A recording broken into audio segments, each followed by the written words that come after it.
A man's voice called the number 2044 very insistently. The guy with the number answered the phone and said that he was just too focused on training. The coach asked him why he was working out on his own again, whether he thought it would help his body become stronger, and he said that he still lacked the skill. The trainer said that a second-level assassin should not worry about it, and handed him a scroll, saying that he had a new task for him. His target was the ghostly heavenly swordmaster of the Gong Sung Su faction, who loves women and prefers women to military affairs. The task was to take his life and try not to leave any traces. That same evening, ordinary people knelt in the residence and begged the gentleman for forgiveness, promising that they would certainly return everything. The ghostly heavenly swordmaster Gong Sung Su sat on his throne, glass in hand, pondering his decision regarding those people. Gong Sung Su said that he had heard similar words from those people the previous time, so he asked what they would do now. The man bowed before the master and said that he would return everything, even at the cost of his own body. Master Gong Sung Su smiled and said that when it came to the body, he liked it. However, they took his wife instead, and the man began to beg the master not to do anything to her, because he meant his body, not hers. However, Master Gong Seong-su became angry and ordered his men to beat and throw the man away from his residence. Unfortunately, the lives of those two ordinary people ended the same evening at the residence of Master Gong Seong-su. In his chambers, Gong Seong-su was hugging a beautiful woman who told him that his lord had chosen a commoner again. The master laughed and said that the royal concubine had no reason to be jealous. The young concubine said that she was not jealous at all, but simply worried that it might have a negative impact on his reputation. Gong Seong-su told her that she shouldn't worry about it at all, because very soon they would expand his business even further. He believed that an era had come when money was becoming more important than military skill, and if he continued his work, he might well become the master of the world. Suddenly, a voice said that he was not going to listen to this nonsense anymore. A dark figure with red eyes and a sword in his hand appeared from the dark part of the room. Angry and wary, Gong Seong-su demanded to know who he was and what he was doing here. Instead of explaining, the guy attacked him and eliminated him with a single blow, thus easily accomplishing his mission. Upon returning to the headquarters, the coach asked why number 2044 missed his target. He replied that he thought that if he used the technique, he would leave too many traces. The coach was pleased with the work done and praised him for coming to this decision on his own. That same evening, their province was in full swing with festivities, and people were walking the streets buying sweets and other foods. Number 2044 was watching the people from the balcony with interest, thinking about something personal, namely his family. After all, Cole kidnapped him as a child, so he doesn't even know his real name. All his life, he did nothing but hone his fighting technique. At first, he had many other guys with him, but now only his faithful sword, which he called Mukon, is left. He was distracted from his thoughts by someone else's presence and ordered him to leave if he had anything to say. 3 men appeared in front of number 2044, surprised to be noticed. He immediately asked what they wanted him to do, and the men said that they were not having much fun, so they would get right to the point. The problem is that because of him, their first-level assassins were suspended, and he was transferred to direct subordination to the founder of the Black Death. The guy replied that the world of the demonic cult is based on natural selection, where the weak submit to the strong and try to become the same. The words of number 2044 infuriated the 3 men so much that they were preparing to rush at him and destroy him. Meanwhile, the man wondered if the election of the candidate in the black in Chorna Yahello was over. He was told that they were finished, but there was one unfinished business. The mustachioed man asked what it was. The trainer said that in the case of number 2044, it seems that his innate skills are not designed to destroy others. The coach saw that he would be much better suited to be a warrior than a killer. At the time, number 2044 was dodging the attacks of those 3 people who had a grudge against him. Having thrown one opponent into the wall, he had to deal with 2 more. His passion for martial arts is so great that he could learn the truth of mastery on his own without the help of a teacher. They knew that number 2044 would live up to their expectations if he became a warrior, but now they need assassins, and that is the main problem. The guy defeated his opponents by neutralizing them for a while. One of them, when he came to, was angry and said that the number 2044 was deliberately hiding his true power, to which he replied that there was no such thing as an opportunity to publicize his skills. The opponents were worried that they would be reported to the management, and number 1044 said that, thanks to them, he realized what he needed to work on. The guys were outraged because he is still impossible to defeat and he wants to become even stronger. If you study martial arts, you should know that you can't stop until you reach the level of Talm. The guys wondered if he hadn't reached that level yet, and number 1044 said that he still had to work on it. And from today, his name will never again be numbered 1044. His name from now on and forever is Mokhyun. He looked at them slyly and then walked away. The training ground was actively used for training, where wooden statues were scattered in different directions by the sword. Mukon wondered if it was possible to reach the limit in martial arts and what kind of energy was released from his sword. And what was the difference between it and the power of the weapon itself? He wondered whether it was created by introducing an otherworldly force into him, and he certainly wanted to know whether there was a limit to this or not. A mysterious man in a red cloak was watching Mukyan's training. He asked the old man if this was the same Mukyan, and the man replied that it was. The man wondered if Mukyan had never really studied swordplay, and the man replied that it was hard to believe, but it was true. He asked me to invite Mukyan to see him because they were looking for a good killer for a case. At the headquarters of the Jackal herd, the same man in a red cloak sat and asked why they were silent or if they had not been taught to greet those who were older than them. Mukyan and the 4 other masters behind him humbly bowed before the master. He gathered them all together to entrust them with a very important task and asked if they had heard anything about the bloody cult of Asu. Mukyan looked at him in confusion, knowing full well what he was talking about. After all, they are the descendants of the very cult that fought against them fiercely 80 years ago. At the moment, they have begun to join forces and create new Zhongshi, their mission to gather as much information as possible about their plans. The unit received the order and immediately went on its mission to the cult of Asu. The girl asked if they were all on the same team. Why not get to know each other? Her name is Onan and she is from Pyeon, and the man on her side who was constantly being scolded by her is called Hwansu. A man with blue hair said his name was Masik, he was from Muyong, and his friend Chinchin was also from there. Mukyan was the last to introduce himself, saying that he was from Chorna Zahiba. Masik thought that Mukyan was a member of the Best Assassination Squad and also reported directly to the founder of the cult. Onyan said that Hwangsu always wanted to join the Black Death, so he should talk to Mukyan. Hwangsu asked her to be quiet because if it were that simple, everyone would be recruited there who was not too lazy. Onyon did not like his impudence, so she beat him again. Mukyan heard all the conversations, but time was running out and they had to hurry. Hwangsu asked who appointed Mukyan as commander and when, and Masik said that it didn't matter if Mukyan was right, because there was really little time. Chinchun stopped and looked into the distance, warning his team that there might be foreign troops nearby. Onan noticed a sword protruding from the ground and shouted to them to be careful. Suddenly, a group of angry Zhongshi was advancing on Chinchun, who turned to hear Onan's cry. Chinchun repelled the first attack and quickly realized that the Zhongshi of the blood cult of Asu were here. Hwangsu got worried and asked Mukyan if they had failed the case before they even started it, to which he replied that the case had not yet failed. After all, these Zhongshi are only guarding the territory, they will quickly deal with them, so there will be no problems. Hwangsu said that it was easy to talk about such things, but Onan contradicted him and said that they should eliminate everyone and continue to fulfill the mission. The team actively fought against Zhongshi. There were not many of them, but they created an obstacle on their way to the goal. Meanwhile, in the bloody cult's abode, someone was watching their efforts to reach them through a magical water image. The servant reported the intrusion, but the master said he was expecting them, but asked him to send a necromancer and more Zhongshi. Masik held Zhongshi's head and said that they were stronger than he could have imagined. He turned his gaze to Mukyan, wondering who this guy really was, because it was not easy for the governor of Muan to deal with this evil spirits. And Mukyan did not even lose his breath. It seemed that he was not even fighting at full strength. But while Masik was watching Muhan, he realized and informed his team that it was too early to relax because they had sent new Zhongshi.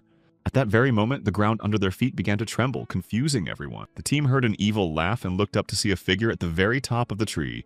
It was a woman necromancer who was smilingly reciting a spell to call for the Zhongshi uprising. After the necromancer's words, a bloody magical explosion covered everyone. Masik covered himself with his hand to escape the explosion, trying to understand whether it was really the work of the necromancer. At that moment, a new wave of Zhongshi began to attack them, but they became much larger and stronger than the previous ones.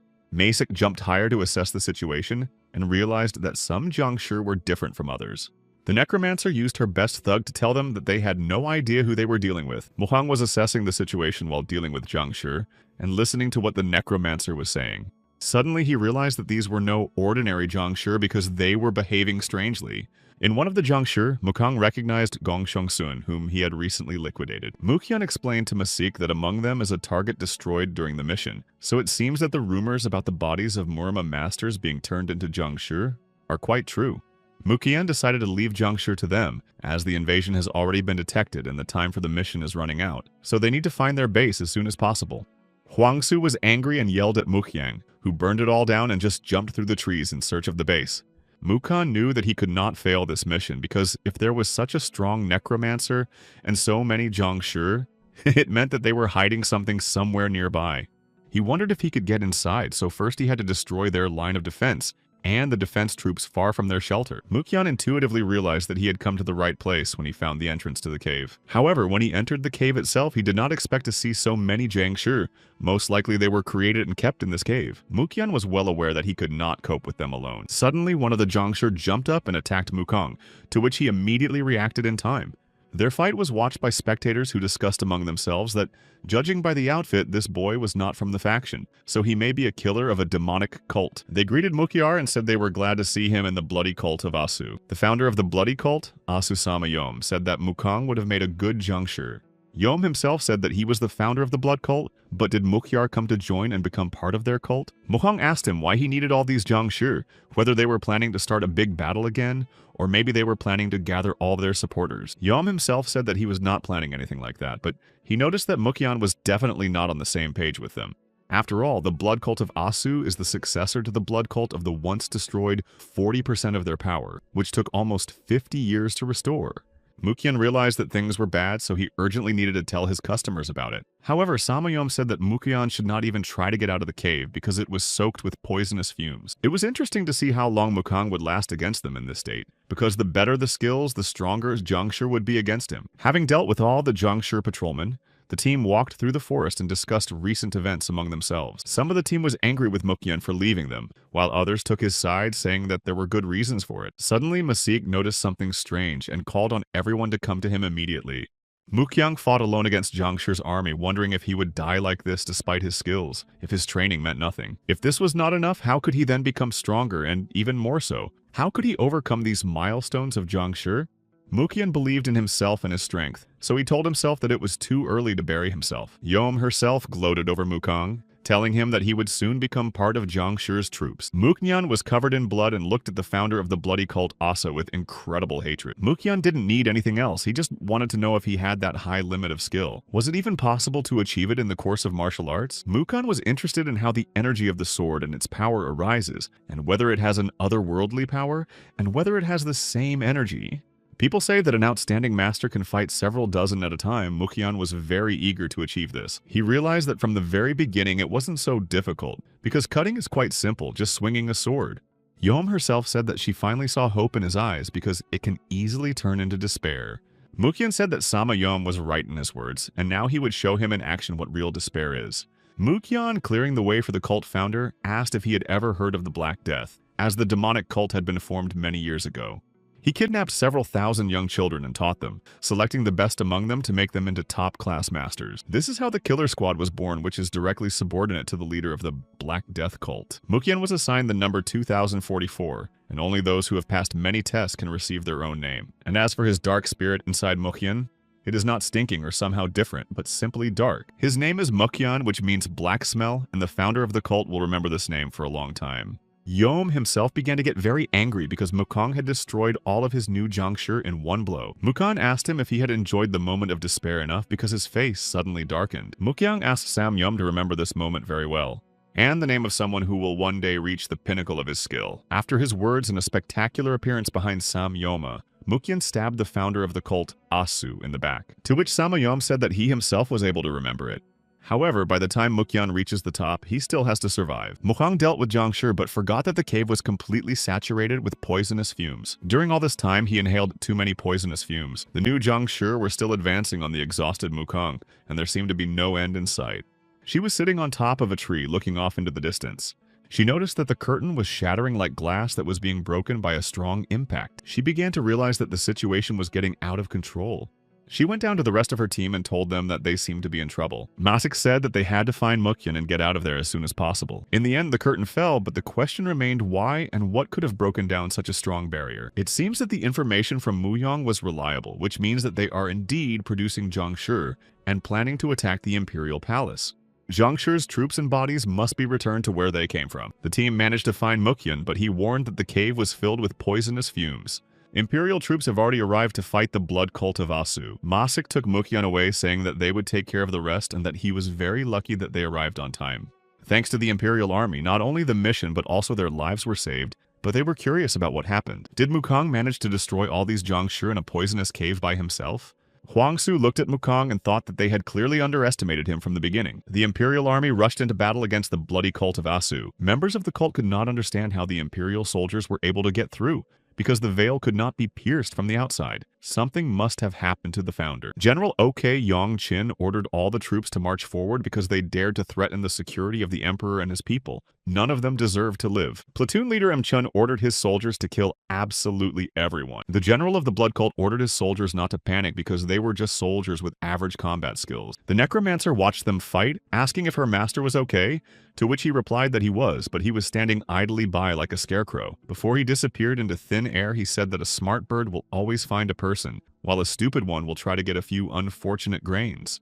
In the headquarters of the devil's cult, the founder stood by the window in his chambers and looked at his tree. A man came to him and said that something unexpected had happened. The founder of the cult asked what exactly had happened, and was told that the bloody cult of Asu had engaged the emperor's army. The founder of the devil's cult, Han Chung-gil, was surprised by this turn of events. When rumors spread that the blood cult was planning an attack on the imperial palace, he sent troops to stop them. Han Chung-gil said that things had taken an interesting turn, and wondered if the devil from Muyong was involved. His interlocutor did not understand what exactly they were talking about, and the founder of the cult said that it was not important. Han Chung-gil asked what happened to their unit and was told that they were fine and were all undergoing treatment, especially on the manifestation mission. A warrior named Mukyan. They would like to teach the boy how to use a sword and make him a master, to which the founder of the cult said to do as he was told. The man introduced himself as Yu Pek, rubbing his head, and asked if Mukong would be his new student. Mukyan punched his palm and said he welcomed his new mentor. Yubek smiled slyly and said that he would take good care of him. Without warning, Yubek attacked Mukong quickly and professionally. Taking out his huge sword, Yubek tested Mukyang's patience. Mukyan repelled all of his teacher's attacks and deftly dodged them, but the speed of his mentor's movements was too much for him. His mentor struck him with a sword charged with his Kai energy. As the fight progressed, Mukyan realized that his mentor's strength and speed were incredible, and that he was probably not just a master. Yubek put his sword on his shoulder and said that Mukyan could be something good, so he warned him that he would be staging sudden attacks like the one he had just had. Mukyan is a capable guy, but he lacks vigilance, and he's heard that he's better suited to the role of a knife-wielding assassin, and now it's clear why. However, Mukyan was supposed to come back after a full recovery, so why is he here now? To which Mukyan said that he would like to start training as soon as possible. Yupek said that he could not do that. He was in a hurry. Did Mukong have a spare life in his pocket? He had never met a man as reckless as him in his life. His mentor liked his look and would most likely be able to make him one of the best cultists. In the faction, those who have reached the edge are called Vegan, and those who have reached the Hengen border in their cult are called by another name, namely Geekma and Talma. Mentor Yubek smiled slyly, saying that he knew Mukyang wanted to see Talm's level with his own eyes.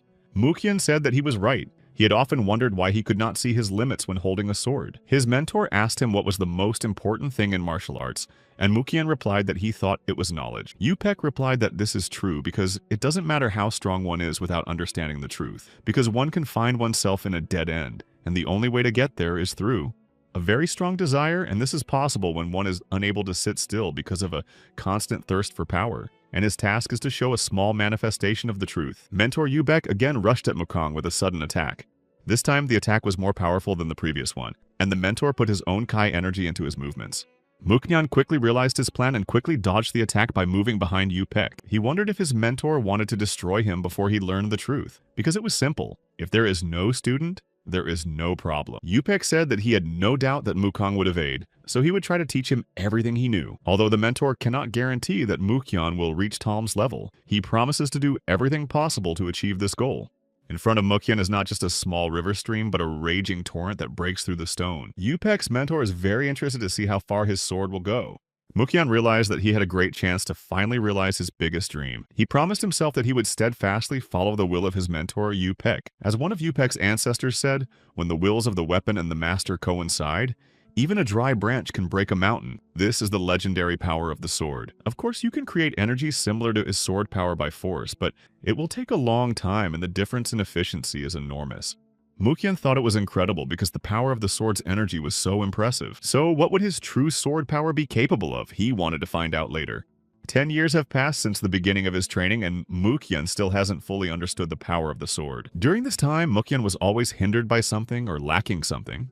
While he was meditating, his mentor Yupek was watching his back. Suddenly, Yupek's mentor noticed something surprising while looking at his student. It seems that Mukyan himself has not yet noticed how he has actually reached that level. The mentor asked how he was doing, and Mukyan replied sadly that he was still unable to pass the last stage. Yupek advised him to take his time because if he practiced a little more, the right path would be laid out right in front of him. Mukyan thanked his mentor for his care, and Yupek said that he thought of him as his last student. As his mentor is well over 70 years old, Mukyan hadn't even thought about his age, so it surprised him greatly.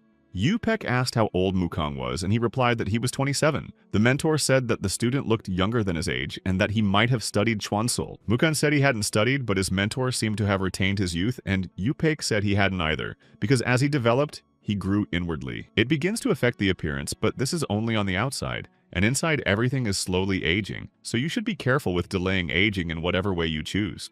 One way or another, Mukyan's senses will dull over time, so he should remember this. Yubak said that Mukyan will have to train for decades before he can descend the mountains. Mukyan was outraged by the news and initially thought it was a joke, but he was right.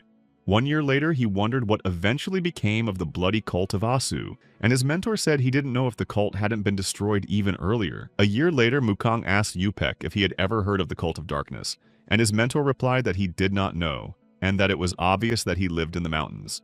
A few years later, Mukyan asked if the masters who were able to recognize the true power of the sword were still alive, and his mentor said he did not know, and that they were probably not. Mukyan thought it was not easy and was like climbing an endless tower without any precise direction, the path abandoned by an infinite number of soldiers. Mukyan nevertheless succeeded in reaching his goal, even though he was angry that he could not reach it. Mukyan took out his sword and became one with it, imbuing it with his energy. The sword raised in the air was full of incredible energy and power. Mukyan, relying on the power of the sword, struck the ground with incredible force. Yupek watched him and thought that his student was truly amazing. He had finally seen what true sword power really looks like. At the end of the demonstration of strength, the mentor told Mukyan that he had now become the strongest sword warrior. Looking at the crater that Mukyan had made with his sword, Yubek warned that now he would have to prove the power of his sword throughout his life. After his mentor's words, Mukyan looked at his sword and thought about it all. If he has reached the level to which he aspired so much, however, Mukyan still felt that something was missing, that he had not yet reached his limit. Master Yupek asked if he had heard of a divine sword master named Guvi, because he was the first to pass through the Huang'an level and reach Hengen. This is something similar to reaching the level of Thalmus, but in the demonic cult, no one has been able to reach him, so why not look for answers?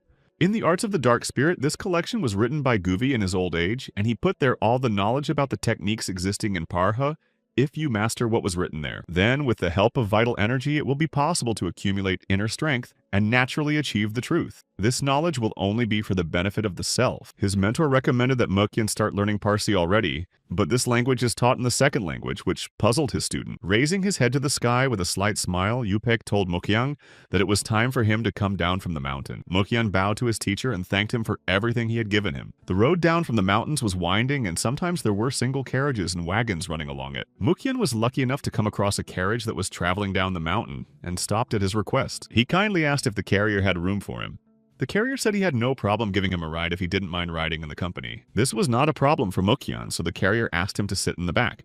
The fellow travelers asked where the young man was going, and Mukyan replied that he was going to Cheonan because he was going to go to Chinilla. The old man said with a smile that it looked like they had met the warrior Murim and invited Mukyan to go with them and become traveling companions. Mukyan thanked the old man for his help and said that he would be happy to meet new people. My grandfather said that he shouldn't thank him so much, but he was very curious if Mukyan was married. Mukyan put his hands in front of him and replied that he was practicing Dongchang'on, so he did not allow himself to think about marriage. My grandfather took up his head and told me that in his time he had never been able to master Dongchang'on. The little girl asked with interest what it was, and her grandfather replied that it was a combat technique that helped to improve skills. However, this technique had many disadvantages, so not everyone can master it. The little inquisitive girl was very curious about these disadvantages. The shortcomings of the equipment were clearly not for children's ears, so the grandfather scolded the girl for interfering in adult conversations. The little girl was offended by everyone because she was really interested in learning something new. Soon their carriage entered the city where life was bustling. Mukyan and his fellow travelers decided to grab a bite to eat and quench their thirst at a local restaurant. The grandfather told Mukyan that today he was treating him to a meal so he could choose whatever he wanted. Mukyan was pleased with such care and company and will be very grateful. At the next table, a big conflict was brewing between the men. Some of them mocked the others, saying that they wouldn't eat here anyway because this food was not their status. My grandfather drank his tea and concluded that if people like them are the face of the peace faction these days, the end will soon come. Mukyan asked his grandfather if he wanted to help them, because he used to study martial arts. My grandfather did not expect such straightforwardness from a stranger. Although he did not say so, the young man guessed that he could easily defeat all those people. However, the 5 people at the next table are having a second conversation, proudly calling themselves the 5 great shamans of the ridge. And they are all masters, so it is not easy to defeat them. Mukyan listened to his grandfather and thought about it. Suddenly, having made a decision, Mukyan abruptly stood up from his chair and slammed his hands on the table. At that very moment, an eagle flew in front of Yupek's mentor in the mountains, clearly symbolizing something. His mentor mentioned Mukyan because he wanted to teach him everything. I had to sacrifice the local mountain scenery. Yupek knew that letting Mukang go was tantamount to letting a tiger out of its cage. The mentor just hopes that Mukyan won't attack someone important from the start. At the time of the fight, the grandfather and the little girl left the room and returned. They saw that the place where people had recently eaten and drunk had turned into a ruined place with bloody traces. The grandfather said that Mukyan's skills were amazing, and the little girl asked if one person could be so strong. He showed her the stick and explained that it was cut very smoothly, which means that the guy was able to cut the metal pole with one blow. Most likely he used kangi. Those people probably didn't even realize why their lives were cut short. Grandpa admitted that he had underestimated Mukyan, whose human skills had already reached the level of Hwagan, and he would have liked to avoid the appearance of the bloody wind. When Mukyan arrived at Chontan, he handed over a piece of paper with an order for his appointment. The man checked his documents and said he was free to go. The man introduced himself as Mr. Thien and asked where he was coming from. Mukyan bowed before him and told him that he was a first-level assassin from the Black Death. Mr. Thien was embarrassed by what he heard, because the Black Death was the best organization in the demonic cult, and this guy said he was the first level. Mukyan was drinking tea serenely and saying that their world is such a cruel place, so he asked me to take care of him. Mr. Thane said that if he was from Black Death, he must be very strong, to which Mukyan asked him not to be cavalier with him, because he was just an ordinary guy. Mr. Thien asked if he should keep his presence here a secret, to which Mukyan replied that his only request was to introduce him as Yu Hyun. He also wondered how many masters of the local cult are here now, and was told that about 1,000 are currently performing tasks. Mr. Thien said that it would be difficult for him to hide his presence because he has spoiled children, and he is worried that some of them might behave inappropriately around him. Mukyan stood up from his seat and insisted that as few people as possible know about his presence here, and also to inform everyone that no one should be under his feet, let alone try to secretly follow him. After Mukyan left, Peng Thane breathed a sigh of relief because he hadn't expected this guy to be a first-class killer. A masked man behind Peng Thane asked if everything was okay after their meeting. Peng Thane folded his arms across his chest and asked him what he thought of Mukang. The man said that recently there were rumors about a big battle between the people who killed the Mudan Chonilla faction. If it was Mukyan, then they were visited by a real monster in a human body. Meanwhile, at the local market, a little girl was beaten and called a thief. Someone was yelling at her that she had clearly not received enough instructive kicks in the previous one. Before the eyes of the crowd, the man rolled up his sleeves and approached the girl, preparing to strike her again. Calling her a little brat, his big and strong hand was already flying at the child. Luckily, however, Mukyan grabbed his arm before it reached its target, and the outraged man asked who the hell he was and why he was interfering with him. Still holding his hand, Mukyan asked him if he was overreacting since he was only a small child. The man pulled his arm back and said that instead of going to work, the girl decided to become a thief from her early years. Mukyan paid the girl's debt, but the man's anger was still strong, and he warned her that if the situation happened again, she would not get away with it. The girl was still scared, but she was pleased to be defended. Mukyan approached the girl and rubbed her clothes from the dirt and asked if she was okay, to which she replied uncertainly that she was fine. With a serious face, Mukyan asked why the girl committed the crime. Couldn't she have gone out and earned that money? The girl sadly replied that her mother was sick and constantly lying down, and because of her age, she was not hired anywhere. Mukyan understood her problem and patted her head and asked her to take him to her mother. The girl was worried, so she asked why her uncle needed her house and her sick mother.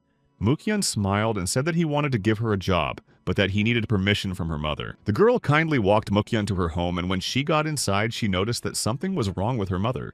Mukyan noticed that the woman's condition had clearly deteriorated, and the girl explained that her mother was very sick. Throwing the woman over his shoulder, Mukyan told the girl that her mother urgently needed to be taken to a doctor. The doctor examined the woman thoroughly and said that she would be fine now. The woman was very grateful to Mukyan, but did not even know how to thank him. Mukyan said that from now on, she and her daughter could live and work in his house because the conditions were better than in their previous home. The woman doubted what answer to give him, but her daughter was very happy with the offer because during this time she had managed to get married to her savior. Mukyan patted her head and told her that he would be very sad to live alone and that her mother needed to rest, so they should go out. On the street, the girl asked Mukyan if he could compete and fight. The girl demonstrated how Mukyan runs with his arms outstretched as fast as the wind, and she had seen other people compete at the market a couple of times, so she was curious. Mukyan was amused by the girl's childish naivety, so he replied with a smile that he could not fly. And the girl asked if her uncle was so weak. Mukyan thought about it and said that this was probably the case, which is why he lives in such a small house. He asked if such a little girl really wanted to learn martial arts, and she tensed her little hands and said without a doubt that she wanted to. Then Mukyan decided to teach her the coolest technique. It's called the Ghostly Void technique, and if she masters it, she will become incredibly strong. The little girl happily clenched her fists and asked to try to make them together. Mukyan said that he would certainly do it with her, but she should remember that other children should not be told about this technique. In the middle of the mountain ranges, a convoy of wagons and oxen was moving, with soldiers and porters walking beside them. But a group of unfriendly mountain bandits appeared on their way.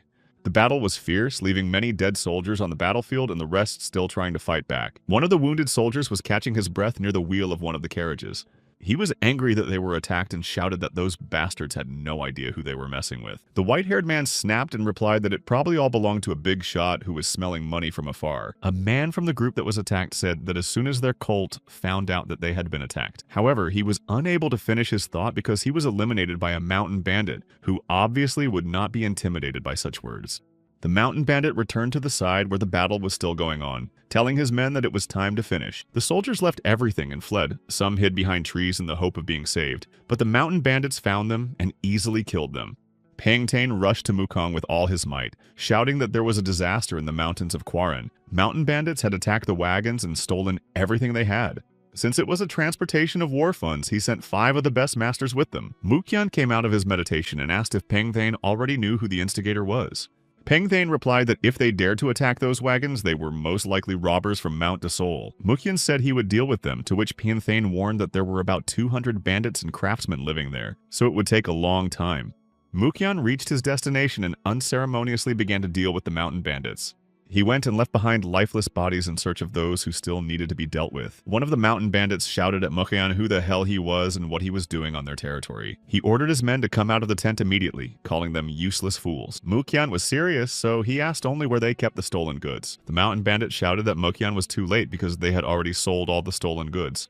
In this view, the only way for the mountain bandit to escape Mukyan was to go to the other world. However, the direct attack was repelled by another mountain bandit who led the robbery of the same military convoy.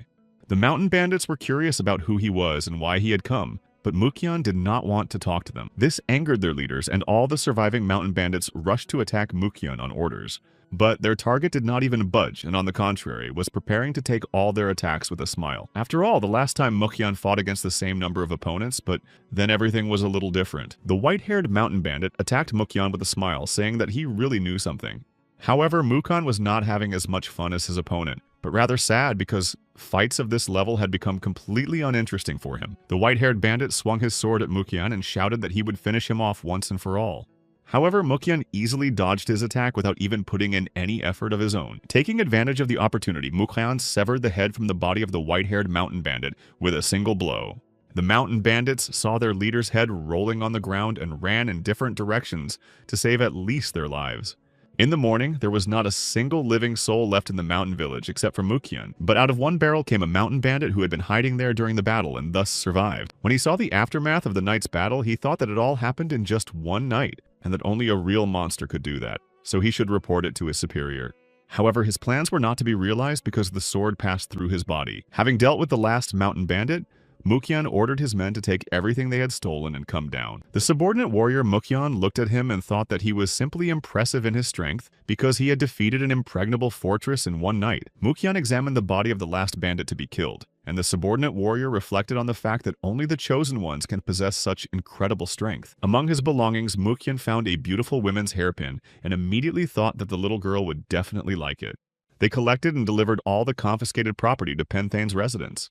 The servant said that there were about 10,000 silver coins, and if you add up the bribes that would be used to cover this incident, they would still be in the red. Peng Thane asked Mukong to take care of finding the missing items before they were all put up for sale. Mukyan had already given the order to do so and reported that it was difficult to make such silverware so that it would be easily sold. Peng Thane ordered Mukyan to personally accompany the 10. They had already made arrangements with the central government, so there would be no problems. Mukyan understood the order, but thought about the fact that it was quite problematic to get to Nagyan now. On the threshold of the new house, a little girl sat with her finger drawing patterns on the wooden floor. When she suddenly saw that her uncle Mukyan had finally returned home, Seo Yeon immediately ran up to him and hugged him tightly, and Mukyan asked if anything had happened while he was away.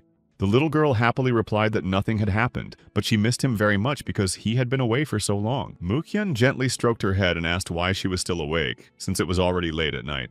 Without breaking the embrace, Seo Yeon replied that she was looking forward to his return. The girl's mother explained that in fact her daughter waited for him like this every day, to which Seo Yeon interrupted her mother and asked if Mukyan would have dinner with them.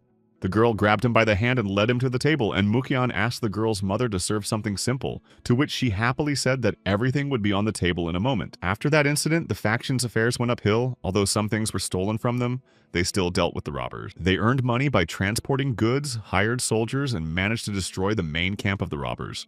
The situation has changed so much that there are practically no bandits near Nagyan. 3 years later, the little girl was growing up and riding her horse through the forest. The exhausted servant could not keep up with her and asked her to stop at least for a little while because if she continued at this pace, she might get hurt. Meanwhile, Mukyan spent his time meditating, reflecting on the fact that things had become too quiet and calm lately, and so he finally had the opportunity to do his own training. Suddenly, his peace and quiet was broken by the voice of Seo Yeon, who was approaching and shouting to him, "Uncle." A horse with his brave girl, Seo Yeon, on its hind legs stopped in front of Mukyan. Mukyan said he noticed that her riding skills have improved significantly. Seo Yeon laughed and said that she had just returned from the nearest village. The girl also wanted to show Moyan what she had recently learned. Seo Yeon skillfully performed one of the martial arts techniques in front of him. Mukyan watched her movements in fascination and wonderment, wondering where she had learned it. Seo Yeon put her hands to her sides and jokingly said that she learned it from people passing by. Mukyan patted her head, recalling that not long ago she was just a baby and now she had grown so much that she said she was already 16 years old.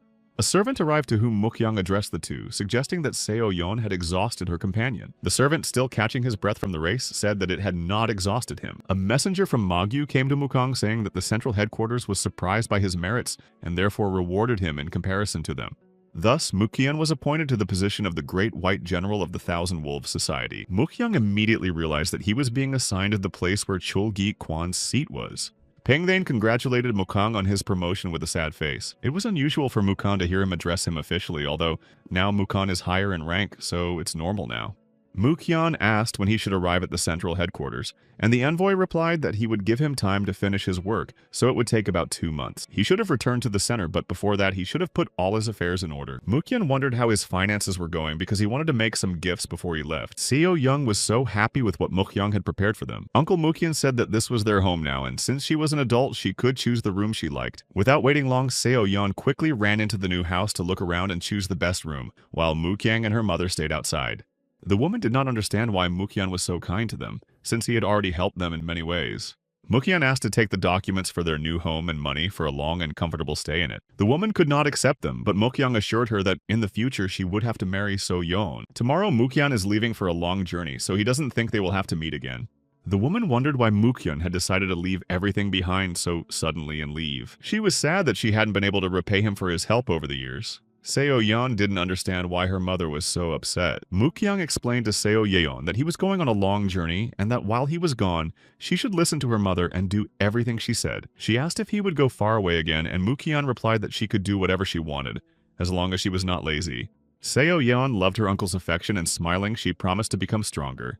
So much stronger that it will even surpass Uncle Mukyan himself. Mukyang smiled and said that he hoped the next time they met, Seo Yeon would surprise him. After traveling a long way, Mukyang arrived at his destination month and greeted Master Cholgi Kwan. The master said that they hadn't seen each other for quite some time, and he had heard rumors that Mukyan had become much stronger, and he said it was time to learn. The strongest technique of the Thousand Wolves Society and lead the warriors as a great general. For this, he must master the technique of swordplay. Mukyan understood the order and then bowed and left Cholgit Kwan. After a while, Mukyan sat and was very sad, saying to himself that he was incredibly bored. A man behind Mukyan asked what he had just said, And Mukyan replied that it was just his thoughts out loud. They watched the warriors train, repeating movements and motivating loud words. Mukyan wasn't interested in watching this because the soldiers were doing the same thing, and he really wanted to get out of there and do his own training. He came up with a plan to accomplish his goal, so he told the junior coach that he would be coaching them next time. The coach said that it was against the rules if a real battle started and they would not be able to cooperate with him. Mukyan told him not to worry. If this suddenly happened, the coach would lead them into battle and he would personally follow behind. Suddenly, Mukyan came up with a much better idea than the previous one. Chulgik Kwan asked his advisor how the training was going, and he replied that the soldiers trained from morning until evening. Chulgik Kyung said that if that's the case, Mukyan is doing a good job. He saw a picture of Mukyan with a sword in his hand, showing the soldiers' movements and them disciplinedly repeating after him. However, Chulgik Kwan was not fooled, and he immediately realized that something was not clean. Suddenly appearing behind the coach, he tore off his wig, revealing their insidious plan. Chulgik Kyung was holding a wig and was very angry that he had been so easily deceived by the new general. The coach ordered all his soldiers to immediately line up in front of his head. However, Chulgik Kyung did not want honors. He was only interested in where Mukong had gone. Meanwhile, Mukyan practiced techniques using his sword. As he thought, training alone is much better and more effective. However, Mukyang's loneliness was short-lived because Chulgik Kyung found him and demanded to know what he was doing here and why he was not fulfilling his duty. Chulgik Kwan asked what he was doing when he should be training the rest of the soldiers. Mukyan calmly replied that he was training alone here, which caused indignation among his superior. Chulgik Kyung lost his temper and started shouting, saying that personal training was more important to him than training his troops. Mukyan was absolutely calm and balanced, and also told him that his own training came first. Chulgik Kyung did not expect Mukyan to show such calmness and restraint. After thinking for a while, he ordered Mukyan to draw his sword. Mukyan has just now realized that Chulgik Kyung is really angry, but he's willing to do as he asks. Chulgik Kwan said that he wanted to see its full power, and if there was really something to see, he would forgive his lie. It seems that Mukong was expecting just that from Chulgik Kwan. After all, it has been so long since he had the opportunity to show his full strength. Mukyan recalled Yupek's words that he could not guarantee him the level of Telm. I remembered a small mountain stream and a turbulent stream that breaks through a stone.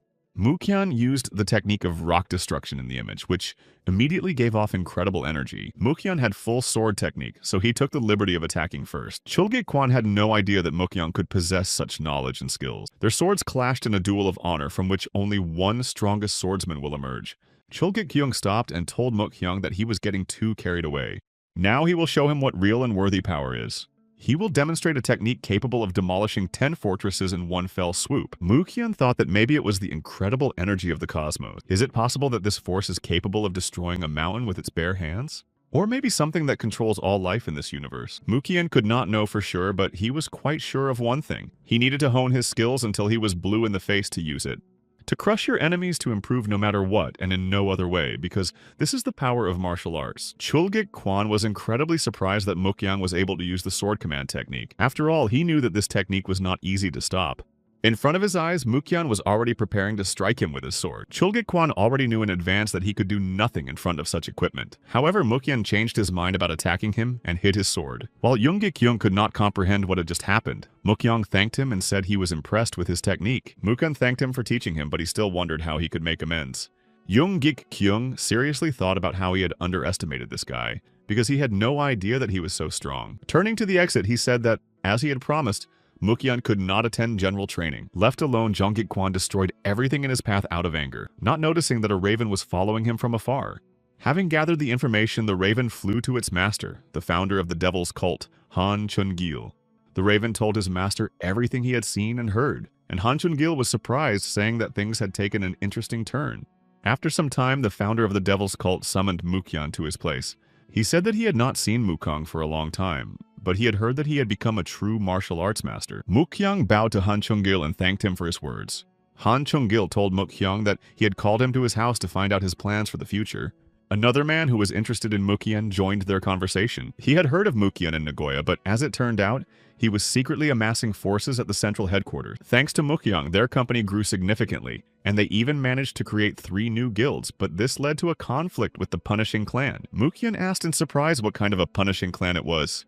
They explained to him that it was not large in number, only 200 people, but their master was a very strong warrior, one of the 5 lords and 3 emperors. He is a great master who has reached the Wagon level known as the Thunder King of the Lightning Sword. If we leave things as they are, there is a high probability that he will interfere in their affairs, so they have a request. Namely, Mukyan is obliged to eliminate the Thunder King of the Lightning Sword.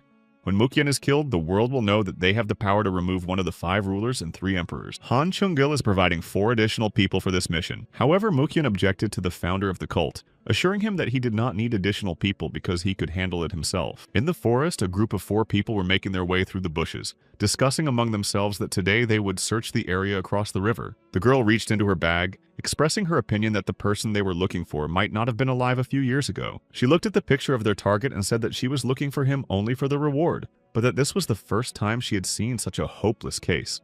The man suggested that they start from the place behind the trees closest to them. After walking a little further, they noticed a fire burning in the middle of the forest with someone sitting by it, so they decided to show the stranger the drawing and ask him questions. A man was sitting by the fire by himself preparing his dinner from the gifts of the forest. The team kindly apologized for interrupting his vacation.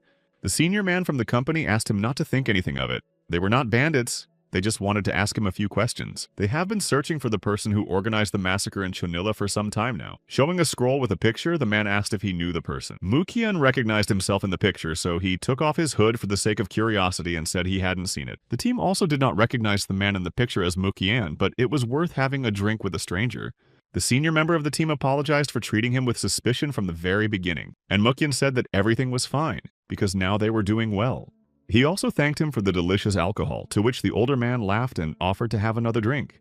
Mukyan decided to ask what kind of person they had shown him from the very beginning. The older man explained that the guy was a criminal and a murderer who had organized a massacre and killed a very important person. Many years have passed and they are still looking for him. But that's not all, because the son of the head of a very important organization was killed. And that is why they have been searching for this criminal for all these many years. Mukyan said that this is not an easy task, because with the information they have, it will be difficult to find out anything. A guy from the team threw his arm around his shoulder and said that today, he learned a detailed description of the guy. He began to recall what the perpetrator was wearing that day. Wearing clothes as black as night and a hood like the one Makani is wearing now. And he had a sword with a blade about 70 centimeters long and a handle about 30 centimeters long. He also had long dark hair and a cold, piercing gaze. After the detailed description, there was a mute pause between everyone, and the silence was so strong that you could hear the wood crackling in the fire. One man from the team reached for his weapon, but the senior man stopped them all.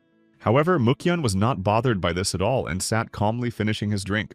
He thanked the team for reminding him of the incident, as it was so long ago that Mukyan did not even remember it. Mukyan said he didn't care about their team so they could relax, and the older man thanked him for saving their lives. Mukyan admitted that he wanted to kill all those who pointed weapons at him, but as he said earlier, he forgave them for the offer of a drink. The man asked if Mukyan was really that strong, and he replied that he had no idea how much the guy would have dealt with them in a second. They were obviously not worthy opponents for Mukyan, so they did not dare to attack first. The senior master was thinking that he had made a major mistake, because they are usually particularly vigilant, and their customer had deliberately concealed his strength level. Mukyan said that he was not going to give up on them, but he could give them one chance. He also explained that he was actually going to take part in the duel and that they probably even knew his opponent. The Thunder King of the Lightning Sword may be telling them something. The Elder Master wondered if it was the same Thunder King, if Mukong, knowing how strong he was still looking for a meeting with him. Mukyan is not a local, so he does not know the way, but he would be very grateful if they could guide him, and if he does not survive, they can exchange him for a reward. The senior master was thinking about what he should do.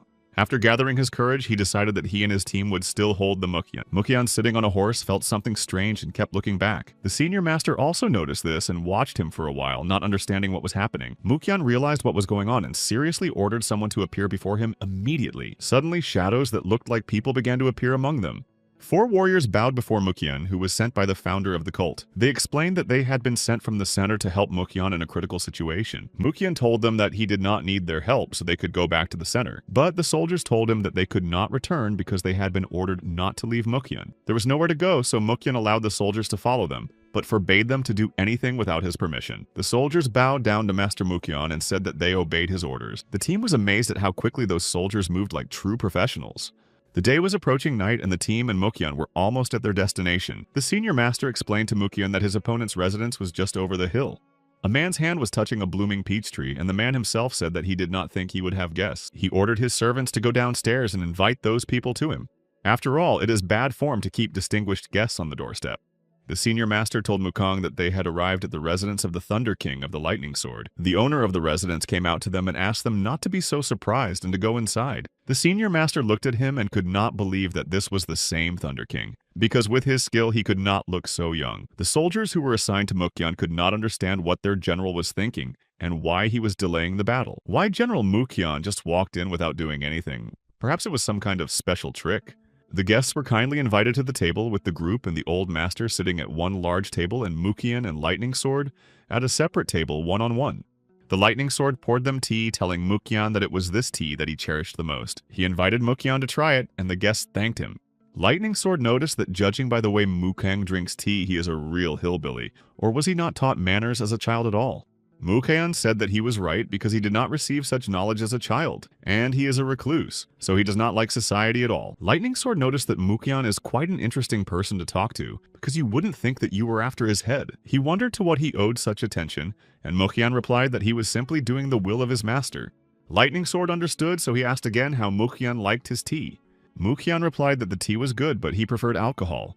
The senior master wondered if the man who was barely over 30 was the Thunder King Lightning Sword. When you reach Wagen, you can practice a technique that allows you to maintain youthfulness. He had to see this with his own eyes. His team was worried about whether they should stay there any longer because, judging by their conversation, they were going to fight. But if they left, they would not see their money. But as soon as a huge amount of different food was put in front of them, their opinion changed. Now the team said that first they would eat enough and only then would they leave, because if they refused the treats now, they might offend the host. The senior master told them not to be ashamed, because they had already splashed their saliva all over the food.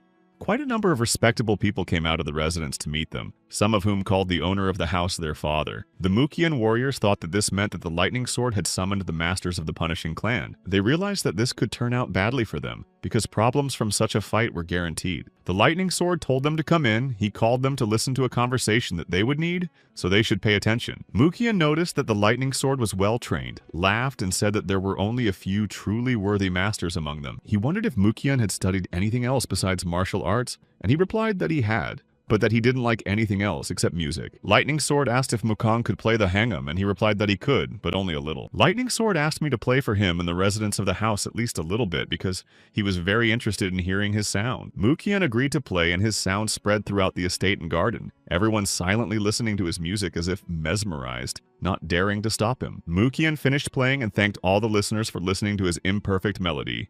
Lightning Sword said that of course there is no technique there, but the way Mukyan puts his soul into his melody is simply amazing. Therefore, he had a rather simple and interesting question. He wanted to know what his sword meant to Mukyan. Mukyan did not hesitate to answer that the sword was just a sword, and he wondered why he was asking such an obvious question. The Lightning Sword laughed out loud, saying that he knew he had finally found a worthy interlocutor. The son of the Lightning Sword did not understand what was happening and who was the man who was talking so carefree with his father. Had he also reached the level of Hwagen? He is so angry that he does not understand what they are talking about. The Lightning Sword says that in order to become a sword master, he needs to ask himself what should be in his heart when approaching any task. Mukyan had two options. One was better or not, and the other was to forget about everything. For an ordinary person, forgetting is an impossible task, so what is the first one? To which Mukyan replied that this was a secret of his technique, so he could not answer. Does Mukyan really want to pass the secret only to his student? But Mukyan does not think that he will ever appear. He plans to improve until he leaves the world. Lightning Sword still considers Mukyan to be an amazing person, but he was eager to at least learn the name of his technique. Musang Kambab is the ultimate sword technique. That's what it is. It sounds incredible, but Lightning Sword would like to take a closer look at it. Mukyan, finishing his mug of tea, smiled slyly and said that very soon he would see his technique with his own eyes. Lightning Sword was now even more intrigued, so he would not delay the inevitable. After all, the time had already come for them to begin their fateful battle with Mukon. They went to the square where demonstration battles and duels were usually held. Lightning Sword pulled out his sword and thought about the fact that it had been a long time since he had taken it out for such battles. Mukyan noticed that his opponent had a wonderful sword with a very sinister energy, which is exactly what is needed for a sword of this level. The Lightning Sword said that at first he did not accept its true nature, but later he got used to it and even gave it the name Majestic King. Mukyakin also said that he calls his sword the Black Soul, unlike his opponent's sword, which is just an ordinary sword that has never let him down in so long. Lightning Sword was eager to see what the two of them could do.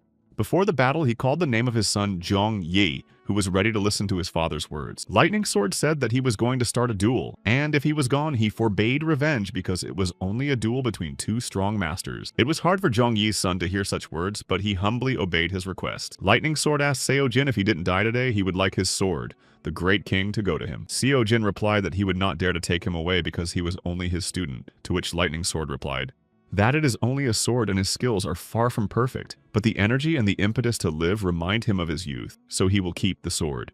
Besides, Lightning Sword wants Seo Jin to help his son Zhong instead. Seo Jin also obeyed the will of his master, promising to fulfill his request as he had ordered. The Lightning Sword returned to Mukong, apologizing for keeping him waiting so long. Having given his orders, Lightning Sword took a fighting stance and announced that it was time to start their duel. Mukian warned his opponent that he would use the killer's hand technique to start with. Lightning Sword said that it was impressive because it was the first time he had ever seen anyone use this technique in this style. So, is this the technique he was talking about? Mukian will use a technique from the 4th chapter of the 3rd paragraph of the book. He studied martial arts from called Mangan, which is very effective in defense. The Lightning Sword attacked Mukian, but his defense technique struck him down, because even the Lightning Sword will have a hard time breaking through such a strong defense. Mukian said that a master like him could pierce the defense of the Lightning Sword. Without hesitation, he endowed his sword with the power of the Black Mountain Dragon. This powerful attack could be seen and heard even outside the residence. The shockwave affected even those who were watching the battle from a distance. Mukian barely managed to dodge this attack, so the duel continued. He thought about the fact that he didn't think his opponent would be able to break through the gap in Mangan's technique. He shouldn't forget who he was dealing with and how strong he was. While Mukian was distracted, Lightning Sword said that this was not the end using the Dragon Body Force technique. Mukian, in turn, chose the Punishing Sword technique from Chapter 3, 1st paragraph. Around him and his sword, many discharges appeared, reaching for his opponent. Lightning Sword wondered if Mukian had managed to stop his technique. Each time this guy impresses him more and more. However, he was curious what technique Mukian would use to respond to the new attack. Mukian responded with an equally powerful blow in return, again repelling the attack. An incredibly powerful and dynamic battle between two strong masters took place on the battlefield. Watching them, the Elder Master reflected on the fact that he knew their powers were incredible, but he did not realize how much. Lightning Sword landed on the ground thinking that after he had attained the 10 truths of the Jet Dragon Sword technique, he reached the level of Hwagen, and after that there was no one worthy of crossing swords with him. The Lightning Sword, sending his sword flying, thought about where the limit of Mukian's power ended, and also showed him his glorious strength. Mukian was surprised that his opponent threw his sword at him, so he used the 3rd chapter, 2nd paragraph, sending your sword to meet him using the technique of ordering sword energy. The Lightning Sword was very surprised at how Mukian managed to learn all these techniques and use them so skillfully. Without stopping, Mukian used the Tongan technique of the 4th chapter of the 1st paragraph. Lightning Sword was nervous because he was distracted for only a second, and he didn't want to believe that Mukian was going to hit him with his bare hands. Nevertheless, Lightning Sword managed to avoid a critical blow to its side. Lightning Sword was angry with himself because he should have immediately hit as soon as he heard the name of the technique, because a little more time, and he would have been dead. Mukian continued to attack using the 1st paragraph of Chapter 2. No sooner had Lightning Sword recovered from the attack than Mukian was preparing a new one for him. Having gathered enough energy in his hands, Mukian used the Dragon Hurricane technique. Lightning Sword thought that this was rather strange because he thought he knew all the great masters in Marima. However, how did it happen that he is now competing for the championship with this stranger? Who would have thought of that? Still, he thought about the fact that this world is actually quite unpredictable and surprising. Mukian used the Wind Dragon technique, which made everyone in the residence look for something to grab onto so that the wind wouldn't carry them away. Lightning Sword assessed the situation and realized that the case had taken a serious turn. Mukian had predicted that Lightning Sword would use a special technique, so he was ready for it. He seized the moment and appeared behind Lightning Sword, taking him by surprise using the technique from Chapter 4, 1st paragraph. But as he thought, in this state, the Lightning Sword still managed to stop all his attacks. Lightning Sword said that he managed to avoid all critical injuries and that he didn't really care anymore. Mukian understood what they were talking about, so he asked Lightning Sword if they were continuing their duel. The duel continued because Mukian had impressed him, but now Lightning Sword was going to compete at full strength. The battle really became more dynamic and powerful, and the opponents did not hold back in their efforts to show what they were capable of. The Lightning Sword used the White Dragon Power technique. It was a really powerful and exciting technique because its scale was visible even outside the walls of the residence. Rising to the top and then with incredible speed, the little dragon heads prepared to attack their target. However, instead of running for his life, Mukian stood there and stared in awe, considering it a truly beautiful sight. The Lightning Sword did not understand why Mukong was just standing there and not dodging his attack. Did he really want to take on the full power of the White Dragon? However, at the last moment, Mukian used the defense technique from Chapter 1, Paragraph 4, after which a strong blow was heard. The son of Lightning Sword was glad that Mukyan had not dodged that explosion in time. However, when the fog cleared, Mukyan was standing in the same place, unharmed. The Lightning Sword was furious because his opponent didn't have even the slightest scratch after such a strong attack. The son of Lightning Sword ordered Seo-jin to watch carefully what techniques his father was showing at the risk of his life. Seo-jin said that it was the first time he had seen such ancient and heavy techniques. The highest sword technique is truly the highest. This technique, unlike the others, is very difficult to master, but very effective during combat, so the person who owns it is a true master. Lightning Sword said that he didn't even have time to put his sword back in his belt, because his opponent was a true master. However, he wonders how it happened that no one knew about Master Mukyan until now. Mukyan replied that the Lightning Sword praised him again. Their fight continued, and it seemed that it had long gone beyond the usual framework of a duel. The Lightning Sword had one last technique prepared. Attack with the sword case while Mukyan stops the majestic king with his sword, he will attack with the case. This was his last chance to come out of this battle victorious, so he pointed his case at him using the Black Dragon technique. However, Mukyan seized the case from his hands using the technique from Chapter 2, Paragraph 3. This technique is called the Destructive Wind, a truly powerful technique that affects everyone who falls under its influence. The Lightning Sword fully felt the effects of the destructive wind on itself, thus taking an incredibly critical hit. The family and students of the Lightning Sword immediately realized what had happened. Lightning Sword realized that things were bad because this technique not only wounded his body but also lost his stance. Mukyan wasted no time in making the hurricane approach Lightning Sword, which was left without protection and strength to deal him the last critical blow. The Lightning Sword knelt before Mukang and thanked him for this fight. After all, if Mukyan had not appeared, he would never have been able to compete with an opponent of the same level. Mukyan said that he could call him the Master of Dark Energy. The Lightning Sword asked the Master of Dark Energy only one thing, not to touch his disciples, and Mukyan replied that he could not worry about it. He announced to his children and students his will, which said that when they found about 5 masters of his level, only then could they think about revenge. The Lightning Sword addressed his son, Zhongyi, saying that he hoped he would be the one to lead their family well. He was actually very happy to have this opportunity to compete with a person who had reached the level of Hennigan. That was the end of the duel between Lightning Sword and Mukyan. At the moment when the Lightning Sword fell lifeless, his disciples rushed to Mukyan in despair with a wild desire for revenge. The new head of the family, Yong-il, shouted that they had forgotten his father's last will and testament, which said not to take revenge. Mukyan eliminated the students who attacked him, saying that he was still sorry to have to break his promise. The family and students of the Lightning Sword were even more desperate to lose their men. Mukyan reminded them that they had heard Lightning Sword ask for their lives, so they should think again before attacking him again. Nevertheless, they were aggressive against Mukyan, calling him dirty names and cursing him. Zhongye called them all idiots for their provocations and ordered Seo-jin to quickly pick up his father's sword and inform everyone about the current situation. After all, they are no match for the man who managed to reach the level of Hengen and was able to deal with their father, because at the slightest attempt, he would simply destroy them. Yong-il ordered his younger brother to get out of there immediately. Mukyan noticed the escape and informed Zhongyi that he would still follow his brother to kill him. Zhongyi was beside himself with anger and fear that Mukyan might actually hurt his family even more. Mukyan's soldiers were already pursuing Seo-jin with weapons in hand, and Mukyan himself was hiding his sword because he could not keep his promise and killed absolutely everyone. The team that came with him watched him from their hiding place and discussed among themselves what they should do next. Mukyan examined whether there were any witnesses left in the residence and who opened one of the doors. He noticed 2 people hiding there, one of them armed with a wooden sword. Mohang asked the boy if he was also a student of the Lightning Sword, and the boy replied that he was his grandson. Mukyan smiled at him and said he hoped he would grow up to be as strong as his grandfather.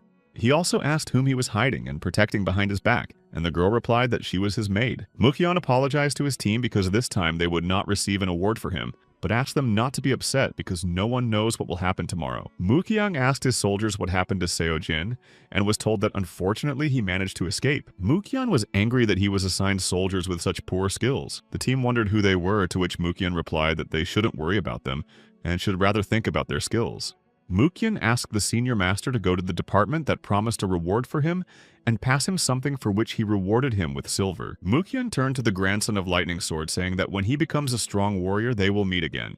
After finishing all their business, Mukyan and his men were walking to the exit of the Lightning Sword's residence. The older master wiped the sweat from his face, thanking the young master for managing to escape and save their lives. After all, when such a massacre takes place, they eliminate everyone so that no one finds out anything. And since at least one escaped, there was no point in eliminating anyone. The senior master thought that it was a great success to witness such an important battle and stay alive. Exhausted, Seo-jin ran into a town and shouted that trouble had come and they needed to prepare for battle. asking if his brother was at home. He flew into his brother's room still shouting in a voice that was not his own that they were in trouble because the lightning sword was dead. His sleepy brother could not understand why he was screaming and what exactly had happened. His brother said that he had never heard of him being sick, so he did not understand how this could happen. So Seo-jin explained that he was killed in a battle at his residence.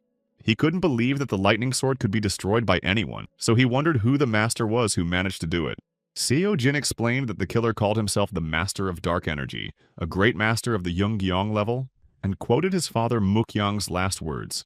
In addition, he left a will in which he forbade revenge on that man, and such words enraged his brother, who did not understand how not to take revenge. Seo-jin also said that Mukyang killed everyone there. He was the one who reached the level of Hyungyong, which he had only heard about in legends. Seo-jin said that first they needed to prepare because his older brother Jong-yi also did not survive the battle. He wondered who his opponent was and who he was that his father decided to risk his life just to measure himself against him.